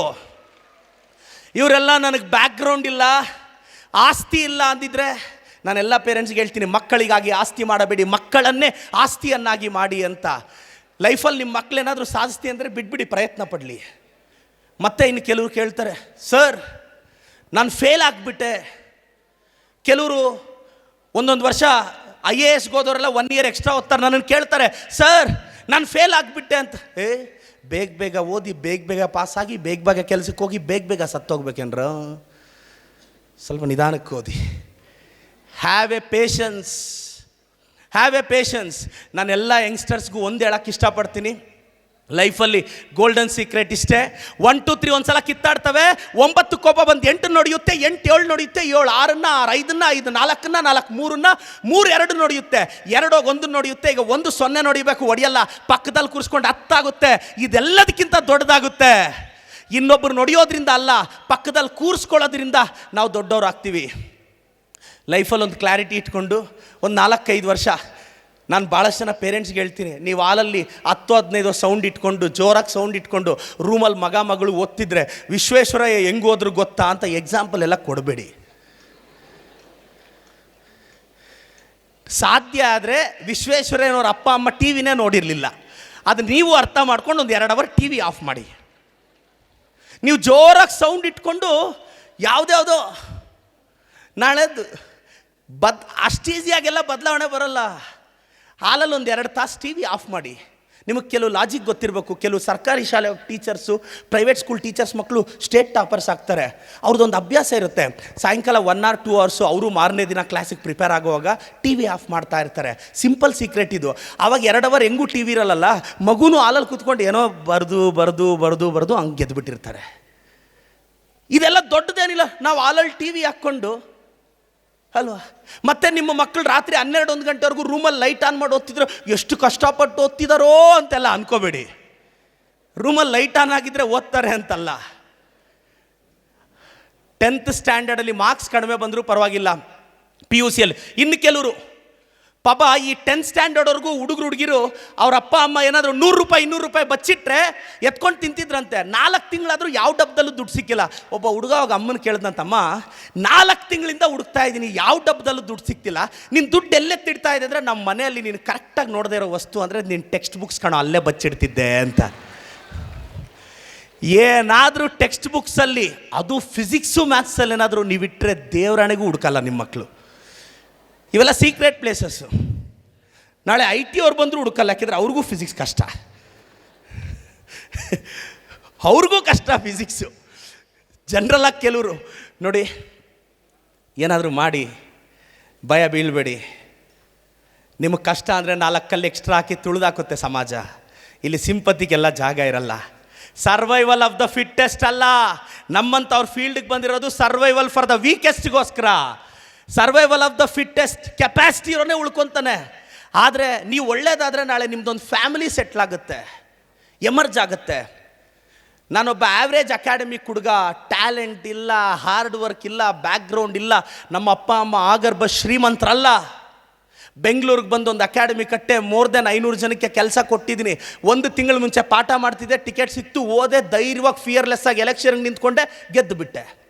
ಗೆಲ್ಲಕ್ಕೆ ಕಾರಣ ಆಗಿದ್ದು ನನ್ನ ಟ್ಯಾಲೆಂಟ ಅಲ್ಲ, ನಾವೆಲ್ಲ ಸೋಲಕ್ಕೆ ರೆಡಿ ಇದ್ವಿ, ಅದಕ್ಕೆ ಗೆದ್ವಿ. ಸೋಲಕ್ಕೆ ರೆಡಿ ಇರಬೇಕು. ನೀನು ಯಾವಾಗ ಸೋಲಕ್ಕೆ ರೆಡಿ ಇರ್ತೀಯೋ ಅವಾಗ ನಿನಗೆ ಭಯ ಬರಲ್ಲ. ಗೆಲ್ಲಬೇಕು ಅಂತ ಹೋದಾಗ 1000 ಭಯ ಬರುತ್ತೆ, ಅವಾಗ ಸೋತೋಗ್ತೀಯ ಮಗನೇ. ಅದಕ್ಕೆ ಸೋಲಕ್ಕೆ ರೆಡಿಯಾಗಿ ಹೇಳ್ತೀನಿ. ಹಂಗೆ ಅಂತ ಏನು ಸಾರ್ ಮತ್ತೆ ಫಿಲಾಸಫಿ, ಸೋಲಕ್ಕೆ ಏನಕ್ಕೆ ಓದಬೇಕು ಅಂತ ಏನು ಮಾಡ್ತೀಯ? ಭಯ ಬಿದ್ದು ನಿನಗೆ ದಿನಕ್ಕೆ 4 ಜನ ಮೋಟಿವೇಟ್ ಮಾಡಿ ಕೂತ್ಕೋಬೇಕು. ವಾರಕ್ಕೆ ಮಾರ್ಕ್ಸ್ ಕಡಿಮೆ ಬಂದರೆ ಸಪ್ಪಗಾಗಿರ್ತೀಯ. ನಮ್ಗೆ ಸೈಕಾಲಜಿ ಹೆಂಗೆ ಗೊತ್ತೇನ್ರೋ, ನಮ್ಮ ಫ್ರೆಂಡ್ ಫೇಲ್ ಆದರೆ ಬೇಜಾರಾಗುತ್ತೆ, ನಮಗಿಂತ ಜಾಸ್ತಿ ಮಾರ್ಕ್ಸ್ ತೆಗೆದ್ರೆ ಇನ್ನೂ ಬೇಜಾರಾಗುತ್ತೆ, ಭಾಳ ನೋವಾಗ್ಬಿಡುತ್ತೆ, ಹೇಳ್ಕೊಳಕ್ಕೆ ಆಗಲ್ಲ. ಒಬ್ಬನೋಗಿ ಮಾಸ್ಟ್ ಹೊಡೆದ್ರಂತೆ, ಹೊಡೆದಿದ ತಕ್ಷಣ ಹುಡುಗ ಇದ್ದು, ಸರ್ ನಾನು ಕಾಪಿ ಹೊಡಿತಿಲ್ಲ. ಯಾಕೆ ಹೊಡೆದಿದ್ರೆ? ನೀನು ಕಾಪಿ ಹೊಡೆದಿದ್ದರೆ ನಾನು ನಿನ್ನ ಹೊಡಿತಿರಲ್ಲ ಮಗನೇ. ಆ ಮುಂದ್ಗಡೆ ಇರೋನಿಗೆ ಏನೂ ಬರದೆ ಪೇಪರಲ್ಲಿರೋ ಕ್ವಶನ್ಸ್ ಬರೀತಾ ಇದ್ರೆ ನೀನು ಕದ್ದು ಮುಚ್ಚಿ ಅದನ್ನು ಬರೀತಾ ಇದೆಯಾ ಅಂತ. ನಮಗೆ ಇನ್ನೊಬ್ಬರನ್ನ ಕಾಪಿ ಮಾಡೋದು ಕರೆಕ್ಟಾಗಿ ಗೊತ್ತಿಲ್ಲ. ಅದಕ್ಕೆ ಇವತ್ತಿಂದ ದಿನಕ್ಕೊಂದು 2 ತಾಸು ಸೋಷಿಯಲ್ ಮೀಡಿಯಾ, ಇನ್ಸ್ಟಾಗ್ರಾಮು, ಫೇಸ್ಬುಕ್. ನಾಳೆ ನಿನಗೆ ಹೆಚ್ಚು ಕಡಿಮೆ ಆದರೆ ನಿನ್ನ ICU ಬಿಸಾಕಿದ್ರೆ ಆಚೆ ನಿಮ್ಮ ಅಪ್ಪ ಅಮ್ಮ ಹೆಂಡತಿ ಮಕ್ಳು ಇರ್ತಾರಪ್ಪ. ಸೋಷಿಯಲ್ ಮೀಡಿಯಾ, ಇನ್ಸ್ಟಾ ಫ್ರೆಂಡ್ಸ್ ಅಲ್ಲ, ತಲೆಯಲ್ಲಿಟ್ಕೋ. ನಾಳೆ ನಿನಗೊಂದು ಕಷ್ಟ ಬಂದರೆ ನೀನು ಸೇವ್ ಮಾಡಿರೋ ದುಡ್ಡಪ್ಪ ಕೈ ಹಿಡಿಯೋದು ನಿನ್ನ ಸೋಷಿಯಲ್ ಮೀಡಿಯಾ ಫ್ಯಾನ್ ಫಾಲೋಯಿಂಗ್ ಅಲ್ಲ, ಇದು ತಲೆಯಲ್ಲಿಟ್ಕೋ. ನಮಗೆಲ್ರಿಗೂ ಸೂರ್ಯನ ಥರ ಬೆಳಗಬೇಕು ಅಂತ ಆಸೆ. ಯಾಕೆ ಸೂರ್ಯನ ಥರ ಫಸ್ಟು ಉರಿಬೇಕು ಅನ್ನೋ ಲಾಜಿಕ್ ಯಾಕೆ ನಮಗೆ ಗೊತ್ತಾಗಿಲ್ಲ. ಆಕಾಶದ ಎತ್ತರಕ್ಕೆ ಎಲ್ಲೋ ಚಂದ್ರಗ್ರಹದಲ್ಲಿ ನೀರಿದೆಯಾ ಅಂತ ಹುಡುಕ್ತಾ ಇದೀವಿ ನಾವು. ನಮ್ಮ ಮನೇಲಿರೋ ಕಣ್ಣೀರು ಒರ್ಸೋಕ್ಕಾಗ್ತಿಲ್ಲ ನಮಗಿನ್ನೂ. ಎಲ್ಲೋ ದೂರದ ಗ್ರಹದಲ್ಲಿ ಟೆಕ್ನಾಲಜಿನ ಲ್ಯಾಂಡ್ ಮಾಡ್ತಿದ್ದೀವಿ ನಾವು. ಯಾಕೋ ನಮ್ಮ ಮನೇಲಿರೋ ಕಷ್ಟನ ಇವತ್ತಿಗೂ ಅರ್ಥ ಮಾಡ್ಕೊತಿಲ್ಲ ನಾವು. ಏನು ಮಾಡೋದು, ಲೈಫ್ ಅಷ್ಟೇ. ಭಾಳಷ್ಟು ಜನಕ್ಕೆ ನಾನು ಇನ್ನೊಂದು ಎಕ್ಸಾಂಪಲ್ ಹೇಳ್ತೀನಿ. ಈ ಹುಡುಗರು ಮತ್ತು ಅಂಕಲ್ಸು ದೇವಸ್ಥಾನಕ್ಕೆ ಯಾಕೆ ಹೋಗ್ತಾರೆ ಗೊತ್ತಿಲ್ಲ ನಿಮಗೆ. ಹುಡುಗರು ಯಾಕೆ ದೇವಸ್ಥಾನಕ್ಕೆ ಹೋಗ್ತಾರೆ ಗೊತ್ತಾ? ದೇವ್ರೇ ಒಳ್ಳೆ ಹುಡುಗಿನ ಕೊಟ್ಟು ಮದುವೆ ಮಾಡು ಅಂತ ಕೇಳೋಕ್ಕೆ. ಅಂಕಲ್ಸ್ ಯಾಕೆ ಹೋಗ್ತಾರೆ ಗೊತ್ತಾ? ಏನು ಕೇಳಿದೆ ನೀನೇನು ಮಾಡಿದೆ ಅಂತ ಕೇಳೋಕ್ಕೆ.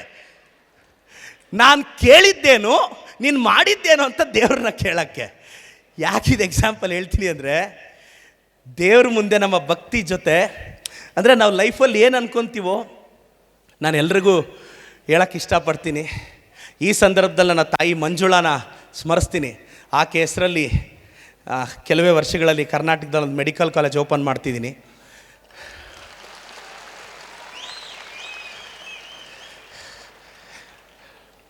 ಯಾಕಿದು ಮಾಮ್ಸ್ ಅಂತ, ನನ್ನ ಅದೃಷ್ಟ ಹೆಸರು ಚೆನ್ನಾಗಿ ಸಿಕ್ತು. MOMS, MOMS, Manjula organisation of medical science ಅಂತ ನನ್ನ ತಾಯಿ ಹೆಸರಲ್ಲಿ. ಯಾರೋ ಭಾಳಷ್ಟು ಜನ ಕೇಳ್ತಿರ್ತಾರೆ, ಸರ್ ಈಗ ಕೆಲವರು ಸ್ಟೂಡೆಂಟ್ಸು IAS ಟಾಪರ್ ಆಗ್ತಿ ಅಂದರೆ ಹೋಗಿ ಸರ್ ಹ್ಯಾಂಡ್ ರೈಟಿಂಗ್ ನೋಡಿ, ಕೈ ಬರಹ ಸೊಟ್ಟಿಗಿದ್ರೇನು ಹಣೆ ಬರಹ ನೆಟ್ಟಿಗಿದ್ದಾಗ. ಹಣೆ ಬರಹ ನೆಟ್ಟಿಗಿರ್ಬೇಕಷ್ಟೇ, ಕೈ ಬರದ್ದು ಅಷ್ಟೇನು ಮ್ಯಾಟ್ರ್ ಆಗಲ್ಲ. ಚೆನ್ನಾಗಿ ಓದು, ಬರೀ ಹಿಸ್ಟ್ರಿ ಓದ್ಕೊಂಡೇ ಕುತ್ಕೋಬೇಡ, ಹಿಸ್ಟ್ರಿಯಲ್ಲಿ ಸ್ವಲ್ಪ ಜಾಗ ತಗೊಳಕ್ಕೂ ಟ್ರೈ ಮಾಡು. ಕಷ್ಟ ಕಷ್ಟ ಕಷ್ಟ.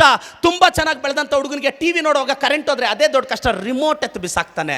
ತುಂಬ ಚೆನ್ನಾಗಿ ಬೆಳೆದಂಥ ಹುಡುಗಿಗೆ ಮುಖದ ಮೇಲೆ ಮೊಡವೆ ಬಂದರೆ ಅದೇ ದೊಡ್ಡ ಕಷ್ಟ, ಹೋಗಿ ಮಮ್ಮಿ ಕಾಲೇಜ್ಗೆ ಹೋಗಲ್ಲ ಅಂತಾಳೆ.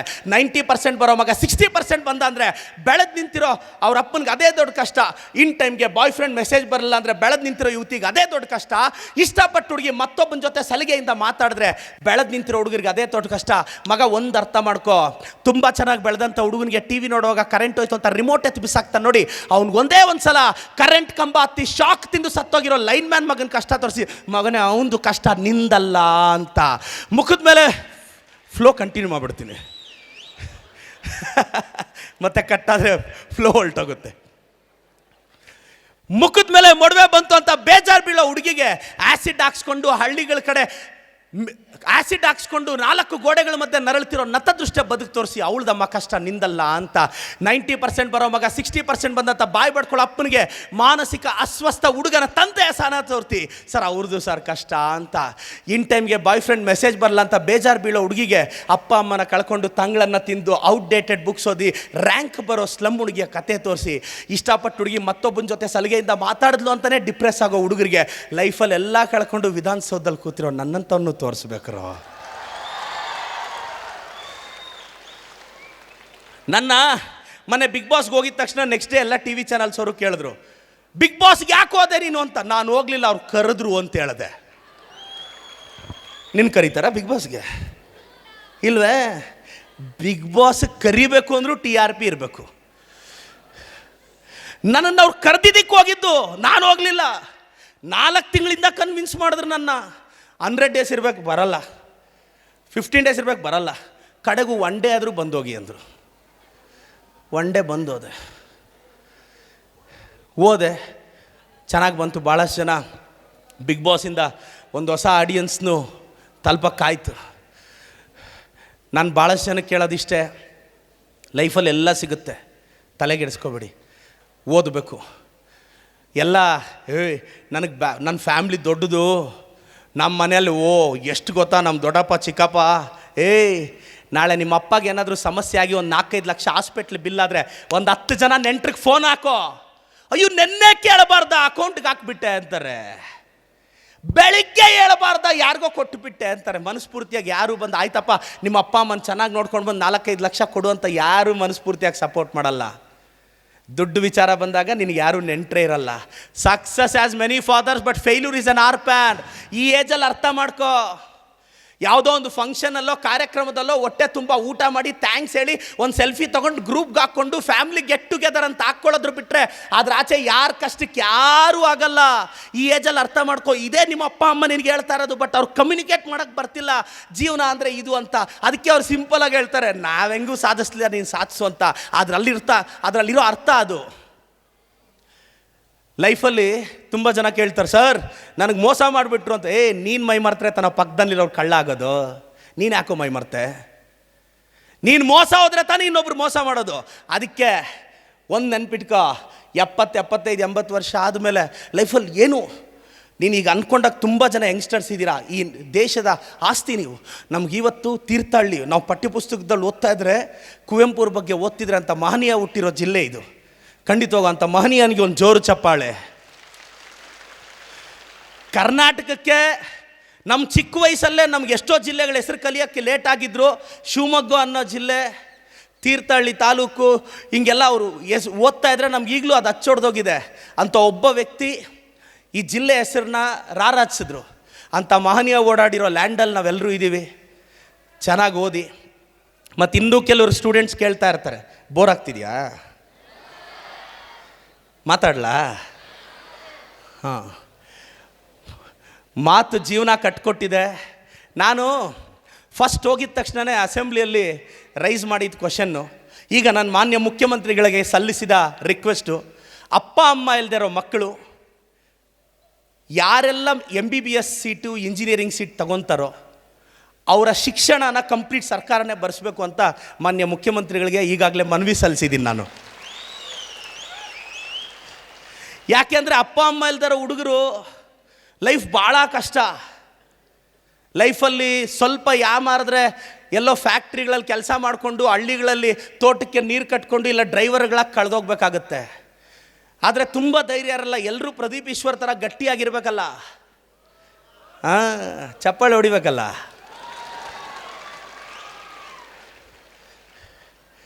ನನ್ನ ಮೇಲೆ ಯಾರಾದರೂ ಕಲ್ಲು ಹಾಕಿದ್ರೆ ನಾನು ಅವ್ರ ಮೇಲೆ ಫ್ಲವರ್ ಹಾಕ್ತೀನಿ, ಬಟ್ ಪಾಟು ಸೇರ್ಸಾಕೋರ್ಗೂ ಸುಮ್ಮನೆ ಇದ್ದೀನಿ. ಜೀವನ ಅಂದರೆ ಇದೆ. It's a new way of philosophy. ಚೆನ್ನಾಗಿ ಓದಬೇಕು.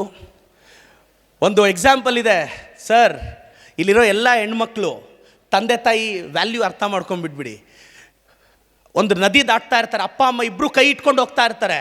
ನೀರು ಜೋರಾಗಿ ಬರುತ್ತೆ, ಮಗಳು ಹೇಳ್ತಾಳೆ ಅಪ್ಪ ಕೈ ಇಟ್ಕೋ ಅಂತ. ಮಗಳೇ, ಒಬ್ಬರನ್ನ ಕೈ ಒಬ್ರು ಇಟ್ಕೊಂಡಿದ್ದೀವಲ್ವ, ಡಿಫ್ರೆನ್ಸ್ ಏನಾಗುತ್ತೆ ಅಂತ. ಅಪ್ಪ ಈಗ ನಾನು ನಿನ್ನ ಕೈ ಇಟ್ಕೊಂಡಿದ್ದೀನಿ, ನೀರು ಜೋರಾಗಿ ಬಂದರೆ ನಾನು ಬಿಟ್ಬಿಡ್ತೀನಿ. ಸಪೋಸ್ ನೀನು ನನ್ನ ಕೈ ಇಟ್ಕೊಂಡ್ರೆ ಎಷ್ಟೇ ಜೋರಾಗಿ ಬಂದರೂ ಬಿಡಲ್ಲಪ್ಪ, ಅದಕ್ಕೆ ನನ್ನ ಕೈ ಇಟ್ಕೋ ಅಂತ ಕೇಳ್ತಾ ಇದ್ದೀನಿ ಅಂತ. ಯಾಕೆಂದರೆ ವಯಸ್ಸಿಗೆ ಬಂದಾಗ ಅಪ್ಪ ಅಮ್ಮ ಕೈ ಮಕ್ಕಳು ಈಸಿಯಾಗಿ ಬಿಟ್ಬಿಡ್ತಾರೆ, ಬಟ್ ಅಪ್ಪ ಅಮ್ಮ ಅಷ್ಟು ಈಸಿಯಾಗಿ ಬಿಡಲ್ಲ. ಏನೊಂದು ಏಜಿಗೆ ಬಂದಿದ ತಕ್ಷಣ 10ರಿಂದ 20 ವರ್ಷ ನಮ್ಮಪ್ಪ ಗ್ರೇಟ್, 20ರಿಂದ 30 ವರ್ಷ ನಮ್ಮಪ್ಪ ಸೂಪರ್, 30ರಿಂದ 40 ವರ್ಷ ಸುಮ್ಮನೆರಪ್ಪ ನಿನಗೇನು ಗೊತ್ತು, 40ರಿಂದ 50 ವರ್ಷ ಹೇಳಮ್ಮ ಅಪ್ಪನಿಗೆ ಎಲ್ಲದಕ್ಕೂ ಬಾಯಿ ಹಾಕ್ತಾರೆ ಅಂತ. 50-55 ವರ್ಷ ಆದಮೇಲೆ ಆ ಹುಡುಗನಿಗೆ ಅವರಪ್ಪ ಕರೆಕ್ಟ್ ಅನ್ನಿಸ್ತಾನೆ, ಅವ್ನಿಗೆ ಅವರಪ್ಪ ಕರೆಕ್ಟ್ ಅನ್ಸೋಷ್ಟೊತ್ತಿಗೆ ಅವನ ಮಗನಿಗೆ ಅವ್ನು ರಾಂಗ್ ಆಗೋಗಿರ್ತಾನೆ. ಅಲ್ಲಿವರೆಗೂ ಅವರಪ್ಪ ಗ್ರೇಟ್ ಅಂತ ಎಲ್ಲ ಅನ್ನಿಸ್ತಾನೆ. ಅದಕ್ಕೆ ಅಪ್ಪ ಅಮ್ಮನ ಅರ್ಥ. ಇನ್ನು ಕೆಲವರು ಒಂದು ಏಜಿಗೆ ಬಂದಿದ್ದ ತಕ್ಷಣ ಭಾಳಷ್ಟು ಜನ ಹೆಣ್ಮಕ್ಳು ಈ ಸೀಕ್ರೆಟ್ ಅರ್ಥ ಮಾಡ್ಕೋಬೇಕಮ್ಮ. ಚಿಕ್ಕ ವಯಸ್ಸಲ್ಲಿ ನೀನು ಬೆಳೆಯೋವಾಗ ನಿಮ್ಮಪ್ಪ ನಿನ್ನನ್ನು ಬೈಕಲ್ಲಿ ಮುಂದೆ ಕೂರಿಸ್ಕೊಂಡು ಊರೆಲ್ಲ ಸುತ್ತಾಕ್ಸ್ತಾರೆ. ಒಂದು ಹಂತಕ್ಕೆ ಬಂದಾಗ ನೀವು ಇಷ್ಟಪಟ್ಟವ್ರು ಬೈಕಲ್ಲಿ ಹಿಂದೆ ನಿಮ್ಮನ್ನು ಸುತ್ತಾಡಿಸ್ತಾರೆ. ಇದರ ಅರ್ಥ ಏನು ಗೊತ್ತಾ? ನಿಮ್ಮ ಅಪ್ಪನಿಗೆ ನೀನು ಮುಂದೆ ಇರಬೇಕು ಅಂತ ಆಸೆ, ನಿನ್ನನ್ನು ಇಷ್ಟಪಟ್ಟವ್ರಿಗೆ ನೀನು ಹಿಂದೆ ಬಿದ್ದಿರಬೇಕು ಅಂತ ಆಸೆ. ಯಾರು ಗ್ರೇಟ್ ಇದರಲ್ಲಿ? ಅಪ್ಪ ಅಮ್ಮನೇ. ಭಾಳಷ್ಟು ಜನ ಹುಡುಗರು ಯಾಕೋ ಗುರಾಯಿಸ್ತಾ ಇದ್ದೀರಾ? ಇಷ್ಟೊತ್ತು ಜೋಶಲ್ಲಿ ಚಪ್ಪಾಳೆ ಹೊಡಿತಾ ಇದ್ರು. ನಿಮ್ಮ ಬಗ್ಗೆನೂ ಹೇಳ್ತೀನಿ. ಮತ್ತೆ ಇವಾಗ ಫಸ್ಟೇ ಹುಡುಗರ ಬಗ್ಗೆ ಹೇಳಿದ್ರೆ ಸ್ತ್ರೀ ವಿರೋಧಿ ಅಂದ್ಬಿಡ್ತಾರೆ. ಮತ್ತೆ ನಾವು ಪೊಲಿಟಿಷಿಯನ್ಸು ಎರಡೂ ಕಡೆ ಮಾತಾಡಬೇಕು. ಭಾಳಷ್ಟು ಜನ, ತುಂಬ ಜನ ಲೈಫಲ್ಲಿ ಏನೋ ಅಚೀವ್ ಮಾಡಬೇಕು, ಪ್ರೂವ್ ಮಾಡ್ಕೋಬೇಕು ಅಂತ ಅಂದ್ಕೊಂಡಿರೋರಿಗೆ ಒಂದು ಸತ್ಯ ನಾನು ಹೇಳಕ್ಕೆ ಇಷ್ಟಪಡ್ತೀನಿ. ಕಾಡಲ್ಲಿ lion is not the tallest animal of the forest. Giraffe is the tallest animal of the forest, but still lion is the king of the forest. Lion is not the heaviest animal of the forest. Elephant is the heaviest animal of the forest, but still lion is the king of the forest. Lion is not the cleverest animal of the forest, but fox is the cleverest animal. Arre lion tallest alla, heaviest alla, cleverest alla. ಯಾಕೆ lion ಒಂದು powerful animal of the forest ಆಯಿತು ಅಂದರೆ, ಯಾವುದಾದ್ರೂ animal ಬಂದರೆ ಅದಕ್ಕೆ ಮುಂದೆ ಗೊತ್ತಿರೋದು lunch, dinner ಅಷ್ಟೇ. ಅದನ್ನು ಅಟ್ಯಾಕ್ ಮಾಡೋಕ್ಕೆ ಹೋದರೆ ಏನಾದರೂ ಆಗುತ್ತೇನೋ? ನಿಮಗೊಂದು ಗೊತ್ತಿರಬೇಕು, ಗೌರ್ಮೆಂಟ್ ಆಫ್ ಇಂಡಿಯಾ ಒಂದು ಆ್ಯಕ್ಟ್ ತಂದು ಸರ್ಕಸ್ಸಲ್ಲಿರೋ ಸಿಂಹಗಳನ್ನೆಲ್ಲ ಕಾಡಿಗೆ ಬಿಟ್ಬಿಡಿ ಅಂತ ಹಾಕಿದ್ರು. ಒಂದು ಸಲ ಸರ್ಕಸ್ಸಲ್ಲಿರೋ ಸಿಂಹ ಕಾಡಕ್ಕೆ ಬಿಟ್ಟು ಬಂದರೆ 5 ದಿನ ಆದಮೇಲೆ ಡೆಲ್ಲಿ ಎಡಿಷನಲ್ಲಿ ಹೆಡ್ಲೈನ್ಸಲ್ಲಿ ಒಂದು ಸ್ಟೋರಿ ಬಂತು. ಕಾಡಲ್ಲಿರೋ ನಾಯಿಗಳೆಲ್ಲ ಸೇರಿಕೊಂಡು ಆ ಪವರ್ಫುಲ್ ಅನಿಮಲ್ ಸಿಂಹನ ಸಾಯಿಸ್ಬಿಟ್ವು ಅಂತ. ಗೌರ್ಮೆಂಟ್ ಆಫ್ ಇಂಡಿಯಾ ಒಂದು ರಿಸರ್ಚ್ ಟೀಮ್ ಮಾಡಿ ಕಳಿಸ್ತು ಏನಾಯಿತು ಅಂತ. ಯಾಕೆಂದರೆ ಅದು ಸರ್ಕಸ್ಸಲ್ಲಿದ್ದಾಗ ಅದು ಗೊತ್ತಿರಲಿಲ್ಲ ಲಯನ್ಗೆ. ಯಾರಾದರೂ ಬಂದರೆ ಅಟ್ಯಾಕ್ ಮಾಡಬೇಕು, ಅಗ್ರೆಸಿವ್ ಮರ್ತೋಗಿತ್ತು. ಆದರೆ ಒಂದು ಸಲ ಕಾಡಿಗೆ ಬಿಟ್ಟಿದ ತಕ್ಷಣ ನಾಯಿಗಳು ಇಟ್ಕೊಂಡು ಸಾಯಿಸ್ಬಿಡ್ತು ಅದನ್ನು. ನಾನು ಹೇಳೋದಿಷ್ಟೇ, ನಿಮ್ಮ ಕೆಪಾಸಿಟಿ ನಿಮಗೆ ಗೊತ್ತಿರಲ್ಲ, ನಿಮ್ಮ ಕೆಪಾಸಿಟಿ ನಿಮಗೆ ಗೊತ್ತಿರಲ್ಲ. ಮನುಷ್ಯ ಪಕ್ಷಿ ಥರ ಆರೋದು ಕಲ್ತ, ಮೀನ್ ಥರ ಈಜೋದು ಕಲ್ತ, ಮನುಷ್ಯನ ಥರ ನಮ್ಗೆ ಇನ್ನೂ ಬದುಕಕ್ಕೆ ಕಲಿತಾ ಇಲ್ಲ. ಲೈಫಲ್ಲಿ ಚಿಕ್ಕ ಪುಟ್ಟ ವಿಚಾರಕ್ಕೆಲ್ಲ ಅಲ್ಲಿ ಮಾರ್ಕ್ಸ್ ಕಡಿಮೆ ಆಯಿತು, ಎಕ್ಸಾಮಲ್ಲಿ ಫೇಲ್ ಆದೆ, ಇವೆಲ್ಲ ತಲೆ ಕೆಡಿಸ್ಕೊಳಕ್ಕೆ ಹೋಗ್ಬೇಡಿ. ಮಾರ್ಕ್ಸ್ ಕಡಿಮೆ ಆದರೂ ಧೈರ್ಯವಾಗಿರಿ, ಅಪ್ಪಿ ತಪ್ಪಿ ಕೂಡ ಸತ್ತೋಗ್ಬೇಡಿ. ಇನ್ನು ಕೆಲವ್ರು ಹೆಂಗೆ ಈ ಸೂಸೈಡ್ ಅಟೆಂಪ್ಟ್ ಮಾಡ್ತಾರೆ, ಈ ಪಿಕ್ಚರ್ಗಳು ನೋಡಿ ಇನ್ಸ್ಪೈರ್ ಆಗಿಬಿಟ್ಟಿರ್ತಾರೆ. ಏನಾದರೂ ಮಾತಾಡಿದ್ರೆ ನಾನು ಸತ್ತೋಗ್ತೀನಿ. ಏನಾಗುತ್ತೆ ಸತ್ತೋದ್ರೆ? ಓ ಅಂತ ಅಳ್ತಾರೆ. 4 ಗಂಟೆಗೆ ಮಣ್ಣಾಗಿದ ತಕ್ಷಣ ಬಿಸಿ ಚಿತ್ರಾನ್ನ, ಕಾಫಿ ರೆಡಿನಾ? ರೆಡಿ.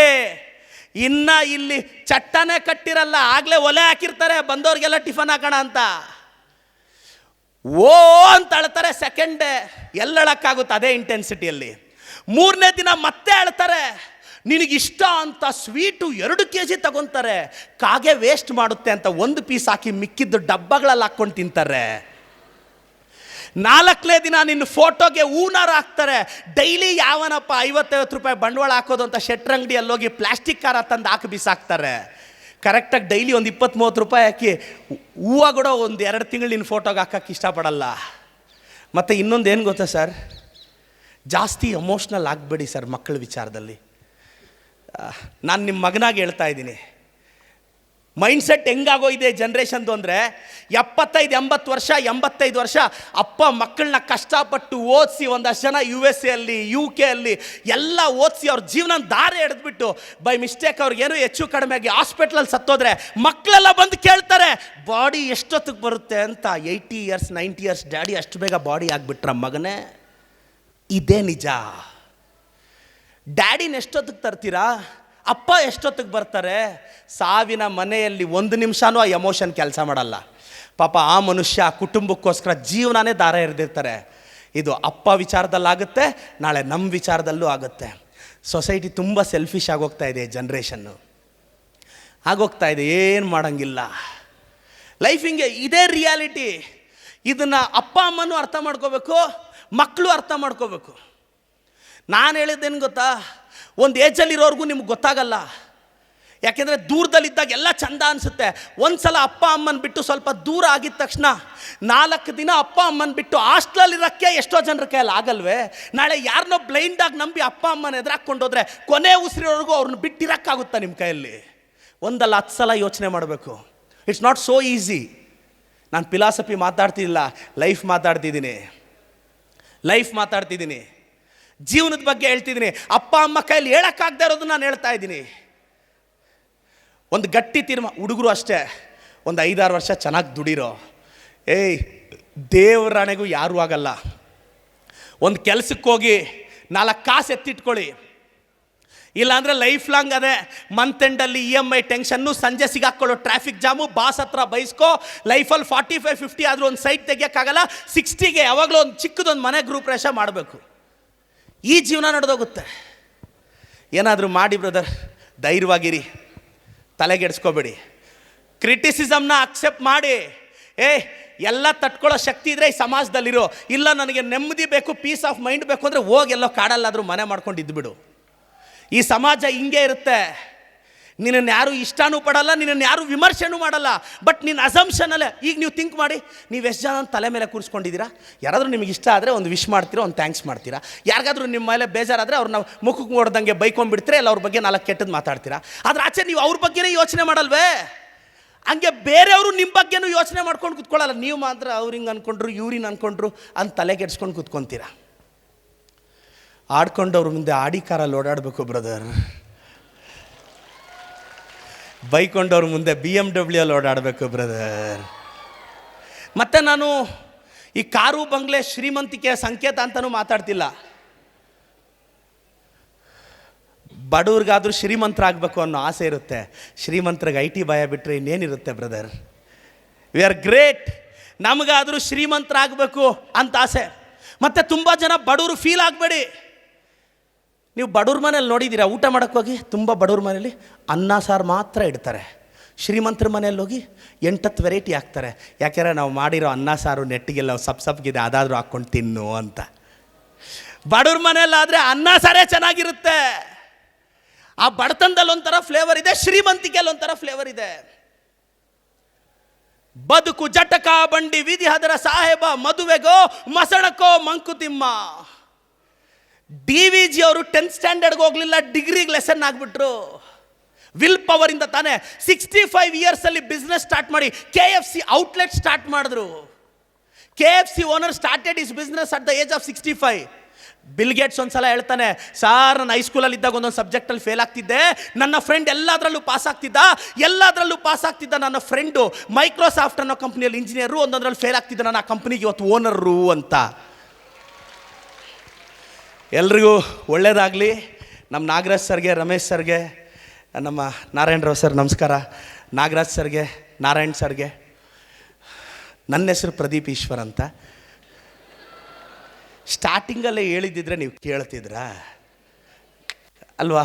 ನನ್ನ ಹೆಸರು ಪ್ರದೀಪ್ ಈಶ್ವರ್ ಅಂತ, ಪರಿಶ್ರಮ ನೀಟ್ ಅಕಾಡೆಮಿ ಮುಖ್ಯಸ್ಥ, ಚಿಕ್ಕಬಳ್ಳಾಪುರದ ಶಾಸಕ, 14 ಪುಸ್ತಕದ ಲೇಖಕ, ಬದುಕೋದಕ್ಕೋಸ್ಕರ ಬಯಾಲಜಿ ಪಾಠ ಮಾಡ್ತಿದ್ದೀನಿ, ಸಾವಿರಾರು ಜನ ಡಾಕ್ಟರ್ಸ್ನ ತಯಾರು ಮಾಡಿದ್ದೀನಿ. ಇದೇ ಶಿವಮೊಗ್ಗ ಸೀಮ್ಸಲ್ಲಿ ಮತ್ತು ಸುಬ್ಬಯ್ಯಲ್ಲಿ 40ಕ್ಕೂ ಹೆಚ್ಚು ಜನ ಸ್ಟೂಡೆಂಟ್ಸು MBBS ಓದ್ತಾ ಇದ್ದಾರೆ ನಮ್ಮ ಅಕಾಡೆಮಿಯವರು. ಪ್ರಿಸ್ಕ್ರಿಪ್ಷನ್ ಬರೆಯೋ ಹುಡುಗರಿಗೆ ನಾನು ಡಿಸ್ಕ್ರಿಪ್ಷನ್ ಕೊಡ್ತಾಯಿದ್ದೀನಿ ಕರ್ನಾಟಕದಲ್ಲಿ. ಪಿಂಕ್ ಕಲರ್ ನೋಟ್ ಮಾತ್ರ ಸಂಪಾದಿಸೋದೆ ಲೈಫ್ ಅಲ್ಲ, ರೆಡ್ ಕಲರ್ ಹಾರ್ಟು ಬಚಾವ್ ಮಾಡೋದು ಲೈಫು ಅಂತ ಹೇಳ್ಕೊಡೋ ಹುಡುಗರನ್ನ ರೆಡಿ ಮಾಡಿ ಸಮಾಜಕ್ಕೆ ಬಿಡ್ತಾ ಇದ್ದೀನಿ. ವೈಟ್ ಚಾಕ್ ಪೀಸು ವಿದ್ಯೆ ಕೊಟ್ಟರೆ ವೈಟ್ ಕೊಟ್ಟು ಜೀವ ಕೊಡುತ್ತೆ ಅನ್ನೋರನ್ನ ನನ್ನನ್ನು ಯಾರೋ ಕೇಳಿದ್ರು, ನೀವು MLA ಆದಮೇಲೆ ಹೆಂಗೆ ಅನ್ನಿಸ್ತು ಅಂತ. ಕಳೆದ 8 ವರ್ಷದಿಂದ ವೈಟ್ ಕೋಟ್ ಹಾಕಿ ಅಭ್ಯಾಸ, ಕಳೆದ 8 ತಿಂಗಳಿಂದ ವೈಟ್ ಶರ್ಟು ವೈಟ್ ಬಟ್ಟೆ ಹಾಕಿ ಅಭ್ಯಾಸ. ಜೀವನ ಇಷ್ಟೇ. ಭಾಳಷ್ಟು ಜನಕ್ಕೆ ದಾರಿದೀಪ ಆಗಿದ್ದೀನಿ. ಒಂಟಿತನ, ಬೇಸರ, ಬೇಜಾರು ಎಲ್ಲದರ ನಡುವೆ ವಿಮರ್ಶಕರು ಲೈಫಲ್ಲಿ ಏನಾಗುತ್ತೆ ಎಲ್ಲದರ ಮಧ್ಯೆ ಒಂದು ವಿಲ್ ಪವರ್, ಚದುರದ ವಿಲ್ ಪವರೇ ನಮ್ಮನ್ನು ಮುಂದೆ ನಡೆಸೋದು. ಅಪ್ಪ ಅಮ್ಮನ ರೆಸ್ಪೆಕ್ಟ್ ಮಾಡಿ ಒಂದು 5-6 ವರ್ಷ ಚೆನ್ನಾಗಿ ಓದಿ. ನಿಮ್ಮ ಅಪ್ಪ ಅಮ್ಮನ ಸಾಧ್ಯ ಆದರೆ ತುಂಬ ಕಡಿಮೆ ಹರ್ಟ್ ಮಾಡಿ. ಲೈಫಲ್ಲಿ ಜಾಸ್ತಿ ಡಿಸ್ಟರ್ಬ್ ಎಲ್ಲ ಆಗಬೇಡಿ. ನಾನು ಹೇಳ್ತಾ ಇರ್ತೀನಿ, ಪ್ರೀತಿ ಅಂದರೆ ಏನು? ಬೈಕಿನ ಹಿಂದೆ ಖಾಲಿ ಇರೋ ಸೀಟ, ಕಾಡುವ ಒಂಟಿತನಕ್ಕೆ ಹುಡುಕಿಕೊಳ್ಳುವ ಉತ್ತರವ, ಮನೆಯಲ್ಲಿ ಸಿಗದನ್ನು ಮತ್ತೆಲ್ಲೋ ಹುಡುಕುವ ಪ್ರಯತ್ನವ. ವಯಸ್ಸಿಗೆ ಬಂದ ಮೇಲೆ ನೀವು ಇಷ್ಟಪಟ್ಟು ಹುಡುಗಿ ನಿಮಗೆ ಸಿಕ್ಕಲಿಲ್ಲ ಅಂದರೆ ಸತ್ತೋಗ್ಬೇಕು ಅನಿಸುತ್ತಲ್ಲ. 22-23 ವರ್ಷ ಒಂದು ಕ್ಷಣನೂ ಬಿಟ್ಟು ಹಿಡ್ದೆ ನಿನ್ನನ್ನು ಸಾಕು ಬೆಳೆಸಿರೋ ನಿಮ್ಮಮ್ಮ ಹೆಂಗೋ ಇರ್ತಾಳೆ ನಿನ್ನನ್ನು ಬಿಟ್ಟು. ಇದನ್ನೊಂದು ಸಲ ಯೋಚನೆ ಮಾಡೋ. 1 ಇಯರೋ 2 ಇಯರೋ 3 ಇಯರ್ಸಿಂದ ಪ್ರೀತಿ ಮಾಡ್ತಿರೋ ಹುಡುಗಿ ಸತ್ತೋಗ್ಬೇಕು ಅಂತ ಅನಿಸುತ್ತೆ. ನಿಮ್ಮಮ್ಮ ಹೆಂಗೋ ಇರ್ತಾಳೆ ಬಿಟ್ಟು. ನಾಳೆ ನಿನಗೊಂದು ಮಗು ಆದಮೇಲೆ ಗೊತ್ತಾಗುತ್ತೆ ಸ್ಟಾರ್ಟಿಂಗ್ 1 or 2 ಇಯರ್ಸ್ ಆ ಮಗುನ ಬೆಳೆಸೋದು ಎಷ್ಟು ಕಷ್ಟ.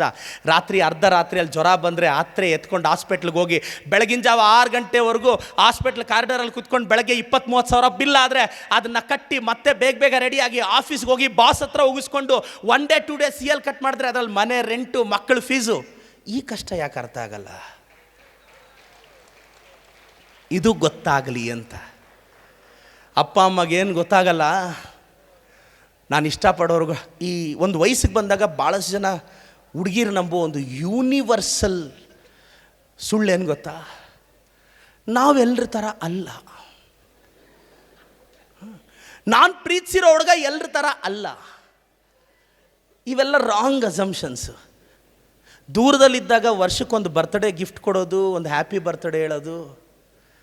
ಬಾಯ್ ಫ್ರೆಂಡ್ಗೋ ಗರ್ಲ್ ಫ್ರೆಂಡ್ಗೋ ಬರ್ತ್ಡೇ ಇದ್ದರೆ 12 ಗಂಟೆವರೆಗೂ ಎದ್ದು 12 ಗಂಟೆಗೆ ನಂದೇ ಫಸ್ಟ್ ವಿಶ್ ಅಂತ ಫೋನ್ ಮಾಡಿ ಮೆಸೇಜ್ ಹಾಕೋ ಜನ್ರೇಷನಲ್ಲಿ ಬೆಳಗ್ಗೆ 8 ಗಂಟೆ 9 ಗಂಟೆ ಆದರೂ ಅಪ್ಪ ಬಂದಿದ್ದ ತಕ್ಷಣ ಹಾಲಲ್ಲಿ ಬಂದು ಹ್ಯಾಪಿ ಬರ್ಡೇ ಡ್ಯಾಡಿ ಅಂತ ಹೇಳ್ಕೊಂಡು ಅಲ್ಲಿ ಸೈಡ್ಗೆ ಹೊಲ್ಟೋಗೋ ನಾವೆಲ್ಲಿ. ಎಲ್ಲ ಬದಲಾಗ್ತಿದೆ generation. Boy friend girl friend ಆದರೆ 12 o'clockಗೆ ಫಸ್ಟ್ ಕಾಲು ಫಸ್ಟ್ ಮೆಸೇಜ್ ಇರಬೇಕು.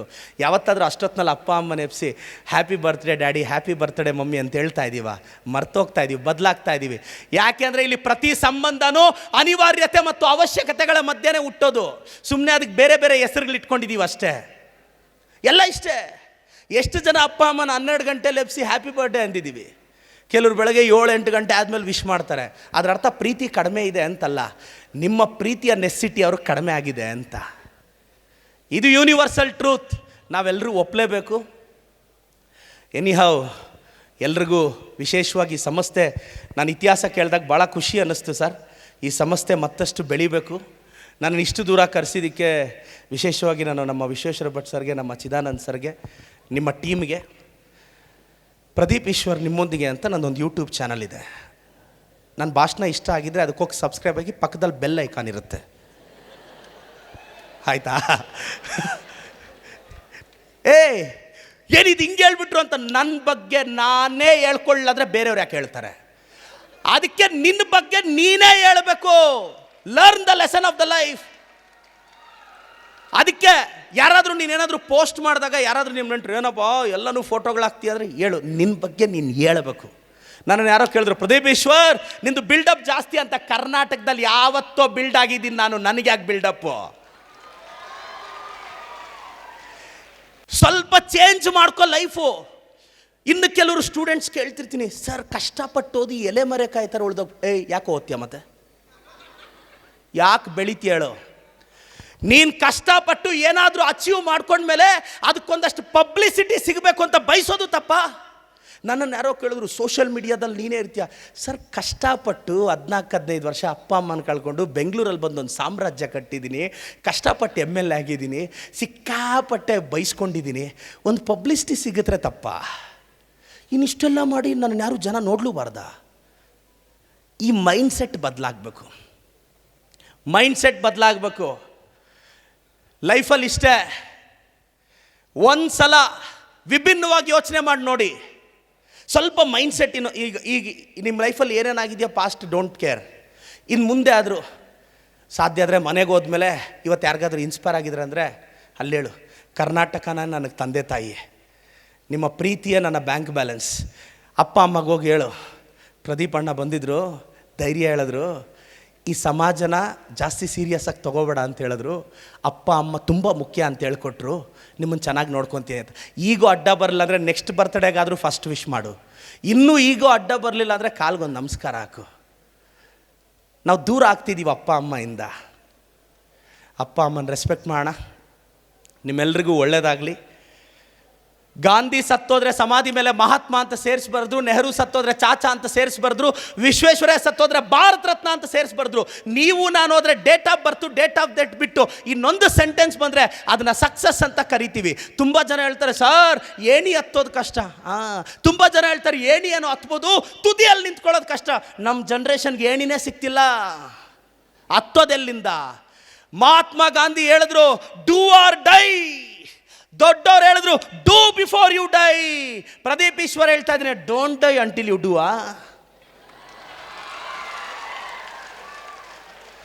ಮಾಡು ಇಲ್ಲವೇ ಮಡಿಯಲ್ಲ, ಅನ್ಕೊಂಡಿದ್ದಾಗಬೇಕು. ಏನೂ ತಲೆಗೆಡಿಸ್ಕೋಬೇಡ. ಇನ್ನು ಕೆಲವರು ಹೇಳ್ತಾರೆ, ಸರ್ ತುಂಬ ದೊಡ್ಡ ಅವಮಾನ ಮಾಡಿದ್ರೆ ಹೆಂಗೆ ರೆಸಿಸ್ಟ್ ಮಾಡಬೇಕು? ತುಂಬ ದೊಡ್ಡ ಅವಮಾನ ಆದಾಗ ಒಂದು 2 ಮಿನಿಟ್ಸ್ ನೀನು ಒಬ್ಬರೇ ಕೂತ್ಕೊಂಡು ಯೋಚನೆ ಮಾಡು. ಒಂದು ಫೈನ್ ಡೇ ನಿನ್ನನ್ನು ಬೈದಿರೋರು ಸತ್ತೋಗ್ತಾರೆ, ನೀನು ಸತ್ತೋಗ್ತೀಯ. ಅದನ್ನು ಕೇಳಿಸ್ಕೊಂಡಿರೋರು ಸತ್ತೋಗ್ತಾರೆ. ಸೊ ಯು ಆರ್ ಹ್ಯಾಪಿ ಅಷ್ಟೇ. ಚೆನ್ನಾಗಾಗಬೇಕು. ಎಲ್ಲ ಹಿರಿಯರಿಗೆ ನಿಮ್ಮ ಆಶೀರ್ವಾದ ಇರಲಿ ಸರ್. ನಿಮ್ಮಂಥವ್ರ ಆಶೀರ್ವಾದನೇ. ಸೊ ನಿಮ್ಮ ಮಕ್ಳಿಗೆ ನೀವು ಹೇಳೋಕ್ಕಾಗಿರೋದನ್ನ ನನ್ನ ಪ್ರಯತ್ನದಲ್ಲಿ ಹೇಳಿದ್ದೀನಿ. Thank you so much sir. ಎಲ್ರಿಗೂ ಒಳ್ಳೆಯದಾಗಲಿ. ಇಂಗ್ಲೀಷೆಲ್ಲ ಬರಲ್ಲ ಅಂತ ತಲೆ ಕೆಡಿಸ್ಕೋಬೇಡಿ. ಇಂಗ್ಲೀಷ್ ಇರೋದೇ ತಪ್ಪು ಮಾತಾಡೋಕ್ಕೆ, ಕರೆಕ್ಟಾಗಿ ಮಾತಾಡೋಕ್ಕೆ ಕನ್ನಡ ಇದೆ. ಇಂಗ್ಲೀಷ್ ಬರಲಿಲ್ಲ ಅಂದರೆ ತಲೆ ಕೆಡಿಸ್ಕೋಬೇಡಿ. ನನ್ನನ್ನು ಯಾರೋ ಕೇಳಿದ್ರು, ನಮ್ಮ ಮಾಸ್ಟರ್ ಕೇಳಿದ್ರೆ, ಈಟಕ್ಕೆ ಪಾಸ್ಟ್ ಟೆನ್ಸ್ ಏನೋ ಅಂದರು, ಏಟ್ ಸಾರ್ ಅಂದರೆ. ಸ್ಟ್ಯಾಂಡಿಗೆ ಪಾಸ್ಟ್ ಟೆನ್ಸ್ ಏನು, ಸ್ಟುಡ್ ಸಾರ್ ಅಂದೆ. ಮ್ಯಾರೇಜ್ಗೆ ಫ್ಯೂಚರ್ ಟೆನ್ಸ್ ಏನಂದ್ರು, ಡೈವೋರ್ಸು ಸಾರ್ ಅಂದೆ.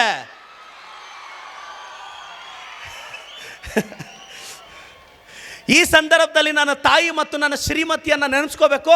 ಯಾಕೆ ಅಂದರೆ ನನಗೆ ಮಾತನಾಡೋದು ಹೇಳ್ಕೊಟ್ಟಿರೋ ನನ್ನ ತಾಯಿಗೆ, ಸೈಲೆಂಟಾಗಿ ಇರಬೇಕು ಅಂತ ಹೇಳ್ಕೊಟ್ಟಿರೋ ನನ್ನ ಶ್ರೀಮತಿಗೆ ಧನ್ಯವಾದ ಹೇಳ್ಕೊಡ್ತೀನಿ. ಅವರಿಬ್ಬರು ನನಗೆ ಗ್ರೇಟೇ. Thank you so much. ಜೈ ಕರ್ನಾಟಕ ಮಾತೆ. ಅದು ಹೇಳ್ತೀನಿ. ಎಸ್, ಈಗ ಇನ್ನು ಮಾತಾಡ್ತೀನಿ ಒಂದು 5-10 ನಿಮಿಷ. ಬೋರಿಂಗಾ? ಸರ್ ಎಂ ವಿಶ್ವೇಶ್ವರಯ್ಯ, ನನ್ನ ಜಿಲ್ಲೆಗೆ ಒಂದು ಯೂನಿಕ್ನೆಸ್ ಇದೆ. ನಮ್ಮ ಜಿಲ್ಲೆಗೆ 2 ಭಾರತ ರತ್ನ, ನಮ್ಮ ಜಿಲ್ಲೆಗೆ 3 ಪದ್ಮಶ್ರೀ ಪದ್ಮಭೂಷಣ. ಭಾರತದಲ್ಲಿ ಅತಿ ಹೆಚ್ಚು ಅತ್ಯುನ್ನತ ಗೌರವ ಪಡೆದ ಏಕೈಕ ಜಿಲ್ಲೆ ಸರ್ ನಂದು. CNR Rao, sir M Visvesvaraya, Infosys Narayana Murthy, ಇಂಥ ಮಹಾನುಭಾವರು ಹುಟ್ಟಿದಂಥ ಜಿಲ್ಲೆ ನಂದು. ಅಂಥ ಜಿಲ್ಲೆಯಿಂದ ಆಯ್ಕೆ ಆಗಿರೋನು ನಾನು. ಈಗ ನೀಟ್ ಮತ್ತು CET ಪರೀಕ್ಷೆಗೆ ಹೋದವ್ರಿಗೆ ನಾನು ಹೇಳ್ತೀನಿ, ಈಗ ನೀಟ್ ಎಕ್ಸಾಮ್ May 5 ಫಿಕ್ಸ್ ಆಗಿದೆ. CET ತುಂಬ ಜನ ನೀವೇನು ಮಾಡಿ, ಸ್ವಲ್ಪ ನೀವು NCERT ಪ್ರಿಪ್ರೇಷನ್ ಆದಮೇಲೆ ಲಾಸ್ಟ್ 1 ಮಂತು 12th ಮುಗ್ದಿರೋರಿಗೆ ನನ್ನ ಅಭಿಪ್ರಾಯ ಏನಂದರೆ ಒಂದು 14-15 hours ನೀವು ಸೆಲ್ಫ್ ಸ್ಟಡಿ ಕೊಟ್ಟುಬಿಟ್ರೆ ತುಂಬ ಎಫೆಕ್ಟಿವ್ ಆಗುತ್ತೆ. ಇಮಿಡಿಯೇಟಾಗಿ 12th ಮುಗಿಸಿರೋರು, ನಾನು ಒಂದು ಕೋಚಿಂಗ್ ಸೆಂಟ್ರ್ ಇಟ್ಟಿದ್ದೀನಿ. ಆದರೆ ನನ್ನ ಸಿನ್ಸಿಯರ್ ಅಡ್ವೈಸ್ ಏನು ಗೊತ್ತಾ, ಆ 30 ಡೇಸಲ್ಲಿ ಜನರಲ್ಲಾಗಿ ಕೋಚಿಂಗ್ ಸೆಂಟ್ರಿಗೆ ಹೋಗಿ ಪ್ರೂವ್ ಮಾಡ್ಕೊಳ್ಳೋದು ಭಾಳ ಕಷ್ಟ. ಏನಾಗ್ಬಿಡುತ್ತೆ ಅಂದರೆ, ನಾವು 98, ನಾನು ಲಾಸ್ಟ್ 2 ಇಯರ್ಸಿಂದ ಕ್ರ್ಯಾಶ್ ಕೋರ್ಸ್ ಮಾಡೋಕ್ಕೆ ಫೇಲ್. ನಾವು ಫಸ್ಟ್ ಇಯರ್ ಕ್ರ್ಯಾಶ್ ಕೋರ್ಸ್ ಮಾಡಿದ್ವಿ, ಫೇಲ್ ಆದ್ವಿ. ಸಿಲೆಬಸ್ ಮುಗಿಸ್ಬೇಕು ಅಂದರೆ 10 ಅವರ್ ಪಾಠ ಮಾಡಬೇಕು, ಓದೋಕ್ಕೆ ಟೈಮ್ ಕೊಡೋಕ್ಕಾಗಲ್ಲ. ಅದಕ್ಕೆ ನಿಮ್ಮ ಟೀಚರ್ಸ್ ಏನು ಹೇಳ್ಕೊಟ್ಟಿರ್ತಾರೋ ಅದನ್ನು ದಿನಕ್ಕೊಂದು 14 ಅವರ್ ಕೂತ್ಕೊಂಡು ಓದಿ. ಮತ್ತು ನೀಟ್ ಎಕ್ಸಾಮಲ್ಲಿ physics, chemistry, biology syllabus delete ಮಾಡಿದ್ದಾರೆ. ಅದನ್ನ ಇಟ್ಕೊಂಡು 100% ಒಂದು 600 ಸಾಕು ಅಂದರೆ ದಯವಿಟ್ಟು NCERT ಸ್ಟಿಕ್ ಆನ್ ಆಗಿ. ನಮ್ಮ ಸ್ಟೂಡೆಂಟ್ಸ್ ತುಂಬ ಜನ ಇಲ್ಲಿ ಓದ್ತಿರೋ ಭಾಳಷ್ಟು ಜನ ನನ್ನ ಸ್ಟೂಡೆಂಟ್ಸು ಬಂದಿದ್ದಾರೆ, MBBS ಓದ್ತಿದ್ದಾರೆ ಇಲ್ಲಿ. NCERTಗೆ ಸ್ಟಿಕ್ ಆನ್ ಆಗಿ. ಫಸ್ಟ್ ಸ್ಟೆಪ್ಪು, ನೀವೇನಾದರೂ 1 ಇಯರ್ ಡ್ರಾಪ್ ತೊಗೊಂಡು ಓದಂಗಿದ್ರೆ ಪ್ರಾಬ್ಲಮ್ ಇಲ್ಲ, ಡೀಟೇಲ್ಡಾಗಿ ಓದ್ಬೋದು. ಮತ್ತು ಸೆಲೆಕ್ಟಿವ್ ಸ್ಟಡಿ ಓದಬೇಕು. ಮತ್ತು CETಗೂ ಅಷ್ಟೇ ತುಂಬ ಜನಕ್ಕೆ ಏನು ಅಂದರೆ ಫಿಸಿಕ್ಸ್, ಕೆಮಿಸ್ಟ್ರಿ, ಮ್ಯಾಥ್ಸು CETಯಲ್ಲಿ ನೆಗೆಟಿವ್ ಇರಲ್ಲ. ಸೊ 16 ಅಟೆಂಡ್ ಮಾಡಿಬಿಡಿ, ಬಿಟ್ಟು ಬರಬೇಡಿ ಕ್ಲಿಕ್ ಆದರೂ. ಬಟ್ ನೀಟಲ್ಲಿ ನೆಗೆಟಿವ್ ಇರುತ್ತೆ, ಹಂಗೆ ಮಾಡೋಕ್ಕೆ ಹೋಗಬೇಡಿ. ಮತ್ತು ಡೀಟೇಲ್ಡಾಗಿ ನಾನು ಪ್ರದೀಪ್ ಈಶ್ವರ್ ಕ್ಲಾಸಸ್ ಅಂತ ಕನ್ನಡದ ಹುಡುಗರಿಗೆ ಅನುಕೂಲ ಆಗಲಿ ಅಂತ ನಾನು ಪ್ರತಿ ಟಾಪಿಕ್ನ ಕನ್ನಡದಲ್ಲಿ ಎಕ್ಸ್ಪ್ಲೈನ್ ಮಾಡ್ತಿದ್ದೀನಿ. ಅದಕ್ಕೆ ಯಾವುದೇ ಫೀಸ್ ಏನೂ ಇರಲ್ಲ, ಯೂಟ್ಯೂಬಲ್ಲಿ ಅಪ್ಲೋಡ್ ಮಾಡಿ ವೀಡಿಯೋಸ್ ಬಿಡ್ತೀನಿ. ಯಾಕೆಂದರೆ ಕನ್ನಡದ ಹುಡುಗರಿಗೆ ನಮ್ಮ ಮಿಸ್ಟೇಕ್ ಏನಾಯಿತು ಅಂದರೆ, ನಾನು 10th second topper sir. Second topper ಅಂದರೆ ನಮ್ಮದು ಕನ್ನಡ ಮೀಡಿಯಮ್ ಸ್ಕೂಲ್, ನಮ್ಮ ಬ್ಯಾಚಲ್ಲಿ ಪಾಸ್ ಆಗಿದೆ 14-15 ಜನ, ಅದರಲ್ಲಿ ಸೆಕೆಂಡ್ ನಾನು. ಆದರೆ ನಮಗೇನು ಸಮಸ್ಯೆ ಆಗ್ತಿತ್ತು ಅಂದರೆ ಸರ್, 100% ಇಂಗ್ಲೀಷಲ್ಲಿ ಹೇಳಿದಾಗ ಕ್ಲಾರಿಟಿ ಬರ್ತಿರಲಿಲ್ಲ. ಏನೋ ಜ್ಞಾಪಕ ಬರ್ತಿದೆ, ಬರೆಯೋಕ್ಕಾಗ್ತಿಲ್ಲ. ಆ ಕಾರಣಕ್ಕೆ ಸೈನ್ಸ್ನ, ನೀಟ್ನ ಕನ್ನಡದಲ್ಲಿ ಹೇಳಿದ್ರೆ ಹೆಂಗಿರುತ್ತೆ ಹಾಗೆ ಅಂತ ಎಲ್ಲರೂ ಬಂದು ಪರಿಶ್ರಮಕ್ಕೆ ಸೇರೋಕ್ಕಾಗಲ್ಲ. ಅದಕ್ಕೆ ನಾನು ಫ್ರೀ ಕ್ಲಾಸಸ್ ಈಗಾಗಲೇ ತುಂಬ ಕಾನ್ಸೆಪ್ಟ್ಸ್ ಎಕ್ಸ್ಪ್ಲೈನ್ ಮಾಡಿದ್ದೀನಿ. ಡೀಟೇಲ್ಡಾಗಿ ಎಲ್ಲ ಎಕ್ಸ್ಪ್ಲೈನ್ ಮಾಡ್ತೀನಿ ಅದರಲ್ಲಿ. ಅದನ್ನು ಗಮನಿಸ್ತಾ ಇರಿ, ಅರ್ಥ ಮಾಡ್ಕೊಳ್ಳಿ. ನನಗೆ ಗೊತ್ತಿರೋ ಪ್ರಕಾರ ತುಂಬ CBSE ICSE ಓದಿರೋರ್ಗೆ ಬಿಟ್ಟರೆ ತುಂಬ ಜನ ಹುಡುಗರಿಗೆ ಫಿಸಿಕ್ಸ್ ಕಷ್ಟ ಆಗುತ್ತೆ. 560 ಈ ಸಲ ಮೆಡಿಕಲ್ ಸೀಟ್ ಸಿಗುತ್ತೆ. ಸೊ ತುಂಬ ಅಕಾಡೆಮಿಕಲಿ ಆವ್ರೇಜ್ ಹುಡುಗರು ಫಿಸಿಕ್ಸಲ್ಲಿ ಏನೇನೋ ಸಾಹಸ ಮಾಡ್ತೀನಿ ಅಂತ ಹೋಗ್ಬೇಡಿ, ಕಷ್ಟ ಆಗುತ್ತೆ ಈಗಿರೋ ಟೈಮಲ್ಲಿ. ಬಯೋಕೆಮಿಸ್ಟ್ರಿನೇ ಜಾಸ್ತಿ ಓದಿ ಫಿಸಿಕ್ಸ್ ಸೆಲೆಕ್ಟೆಡ್ ಓದ್ಕೊಂಬಿಡಿ, ಅದು ಕ್ಲಿಕ್ ಆಗುತ್ತೆ. ಮತ್ತು MBBS ಸೀಟ್ ಆಯಿತು, ವೆಲ್ ಆ್ಯಂಡ್ ಗುಡ್. ಅಕಸ್ಮಾತ್ ಇಂಜಿನಿಯರಿಂಗ್ ಹೋಗ್ತೀರಾ, ನಿಮಗೆ ಗೊತ್ತಿರಬೇಕು, ಇಂಜಿನಿಯರಿಂಗ್ ಹೋಗುವಾಗ PCM ಮಾರ್ಕ್ಸ್ ಮಾತ್ರ ತೊಗೊತಾರೆ, ಬಯಾಲಜಿ ಮಾರ್ಕ್ಸ್ ತೊಗೊಳ್ಳಲ್ಲ. ಮಿಕ್ಕಿದೆಲ್ಲ ನಾನು ಬ್ರೀಫಾಗಿ ನನ್ನ ವೀಡಿಯೋ ಇದರಲ್ಲಿ ಹೇಳ್ತೀನಿ. ಇಂಥ ವಿದ್ಯಾಸಂಸ್ಥೆ ಮಕ್ಕಳು ಎಮರ್ಜ್ ಆಗಬೇಕು, ಶಿವಮೊಗ್ಗ ಮಕ್ಕಳು ಟಾಪರ್ಸ್ ಆಗಬೇಕು. ಆ್ಯಂಡ್ ನಾನು MLA ಆದಮೇಲೆ ಏನಾದೆ ಅಂತ ಒಂದು ನನ್ನಂಥ ಹುಡುಗರು ಗೆದ್ದಾಗ ಏನಾಗುತ್ತೆ ಅಂತ, ನನ್ನ ತಂದೆ ತಾಯಿ ಇನ್ ಟೈಮ್ಗೆ ಚಿಕಿತ್ಸೆ ಸಿಗದೆ ಆಸ್ಪತ್ರೆಯಲ್ಲಿ ತೀರ್ಕೊಂಡ್ರು.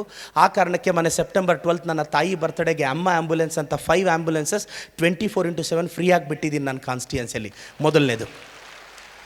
ಎಷ್ಟೋ ಸಲ ಹಬ್ಬಕ್ಕೆ ನಾನು ಕನ್ನಡ ಮೀಡಿಯಮಲ್ಲಿ ಓದ್ದೋನು, ಒಂದೊಳ್ಳೆ ಬಟ್ಟೆ ಹಾಕ್ಕೋಬೇಕು ಅಂತ ಆಸೆ ಇರ್ತಿತ್ತು. ಅವತ್ತು ಎಮೋಷ್ನಲಿ ತುಂಬ ಕಷ್ಟ ಆಗ್ತಿತ್ತು. ಅದಕ್ಕೆ ಮೊನ್ನೆ ಗಣೇಶನ ಹಬ್ಬಕ್ಕೆ ನನ್ನ ಅಸೆಂಬ್ಲಿಯಲ್ಲಿರೋ pure government school 1 to 10th ಮಕ್ಕಳಿಗೆ 20,000 ಮಕ್ಕಳಿಗೆ ಕಲರ್ ಡ್ರೆಸ್ ಕೊಡಿಸಿದ್ದೀನಿ, ಅವ್ರ ಅಣ್ಣನ ಸ್ಥಾನದಲ್ಲಿ ನಿಂತು.